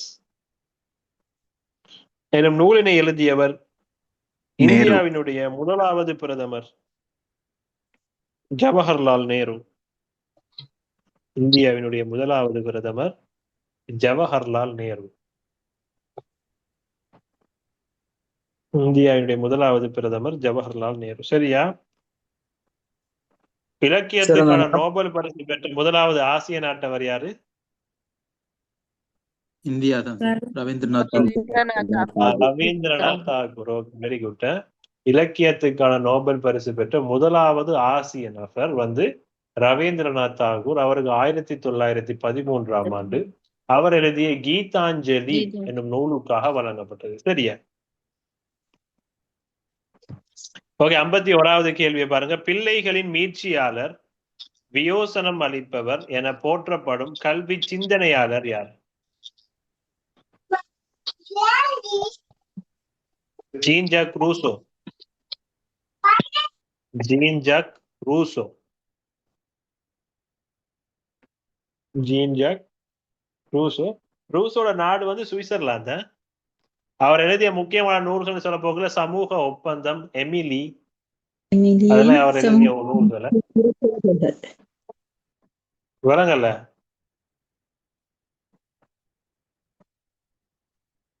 சமூக ஒப்பந்தம், எமிலி. சரியா? ஓகே. 52வது கேள்வி பாருங்க. அதிக தேசிய பாடசாலைகளை கொண்ட மாகாணம் எது? மேல் மாகாணம். மேல் மாகாணத்துல மொத்தம் எத்தனை தேசிய பாடசாலைகள் இருக்கு? 39. 79. மேல் மாகாணத்துல 79 பாடசாலை இருக்குது. கொழும்பு மாவட்டத்துல 39 பாடசாலை இருக்குது. சரியோ? ஓகே. அப்ப தேசிய பாடசாலைகள் குறைவாக இருக்கிற மாகாணம் எது? வடமத்திய மாகாணம். Okay, very good. வடமத்திய அங்க பயணியல் நம்ம தான் இருக்குது. அதே போல தேசிய பாடசாலைகள் குறைய இருக்கிற மாவட்டம் எது?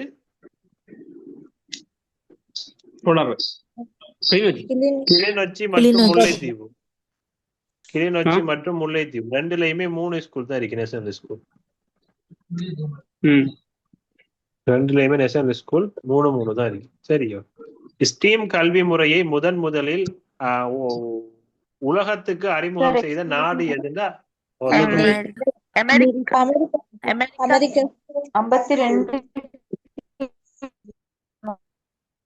52க்கு என்னோட கவரேஜ் கொஞ்சம் விட்டு வருதாம்மா.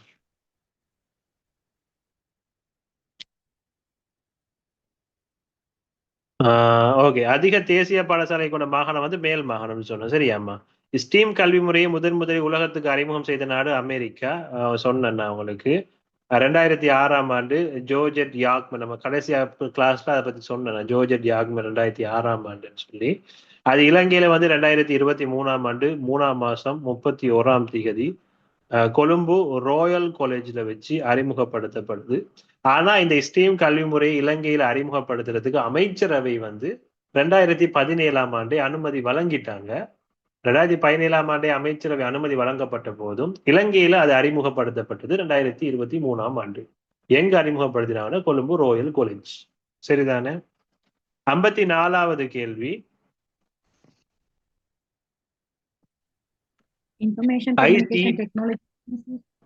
ஐசிடிஏயின் விரிவாக்கம் வந்து information and communication technology agent. Information and communication technology agent. 55வது கேள்வி. 2028 ஒலிம்பிக் போட்டி நடைபெற உள்ள நாடு எது? அமெரிக்கான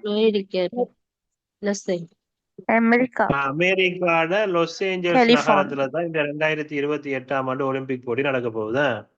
நான் சும்மா அவங்களோட ஜெனரல் பாக்குறதுக்காக தான் கேட்கிறேன். இப்ப 2026ஆம் ஆண்டு ஆசிய விளையாட்டு போட்டி எங்க நடக்க போகுது?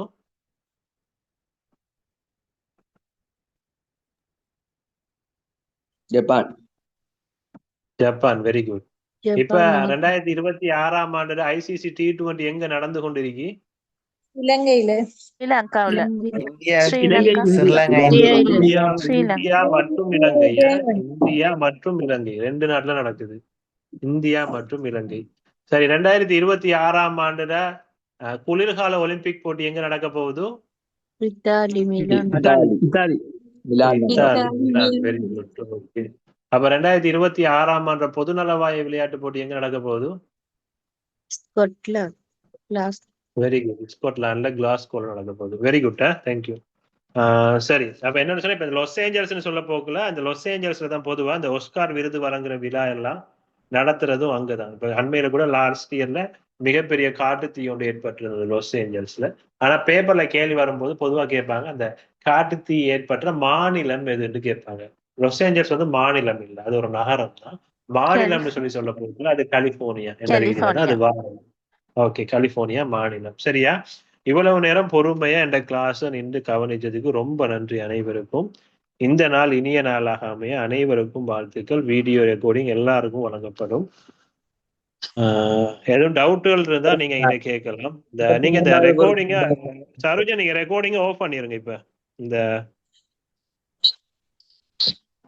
உங்களுக்கு எதுவும் சந்தேகங்கள் இருந்தா நீங்க எங்கிட்ட கேட்கலாம். ஓகேயா? சார் இதுல பெரும்பாலான கேள்வி கல்வி பற்றிய கேள்வி வரும். அது இப்ப உமா அந்த என்னன்னு சொன்னா நல்ல வடிவ விலையை கொள்ளணும். என்னன்னு சொன்னா அவங்க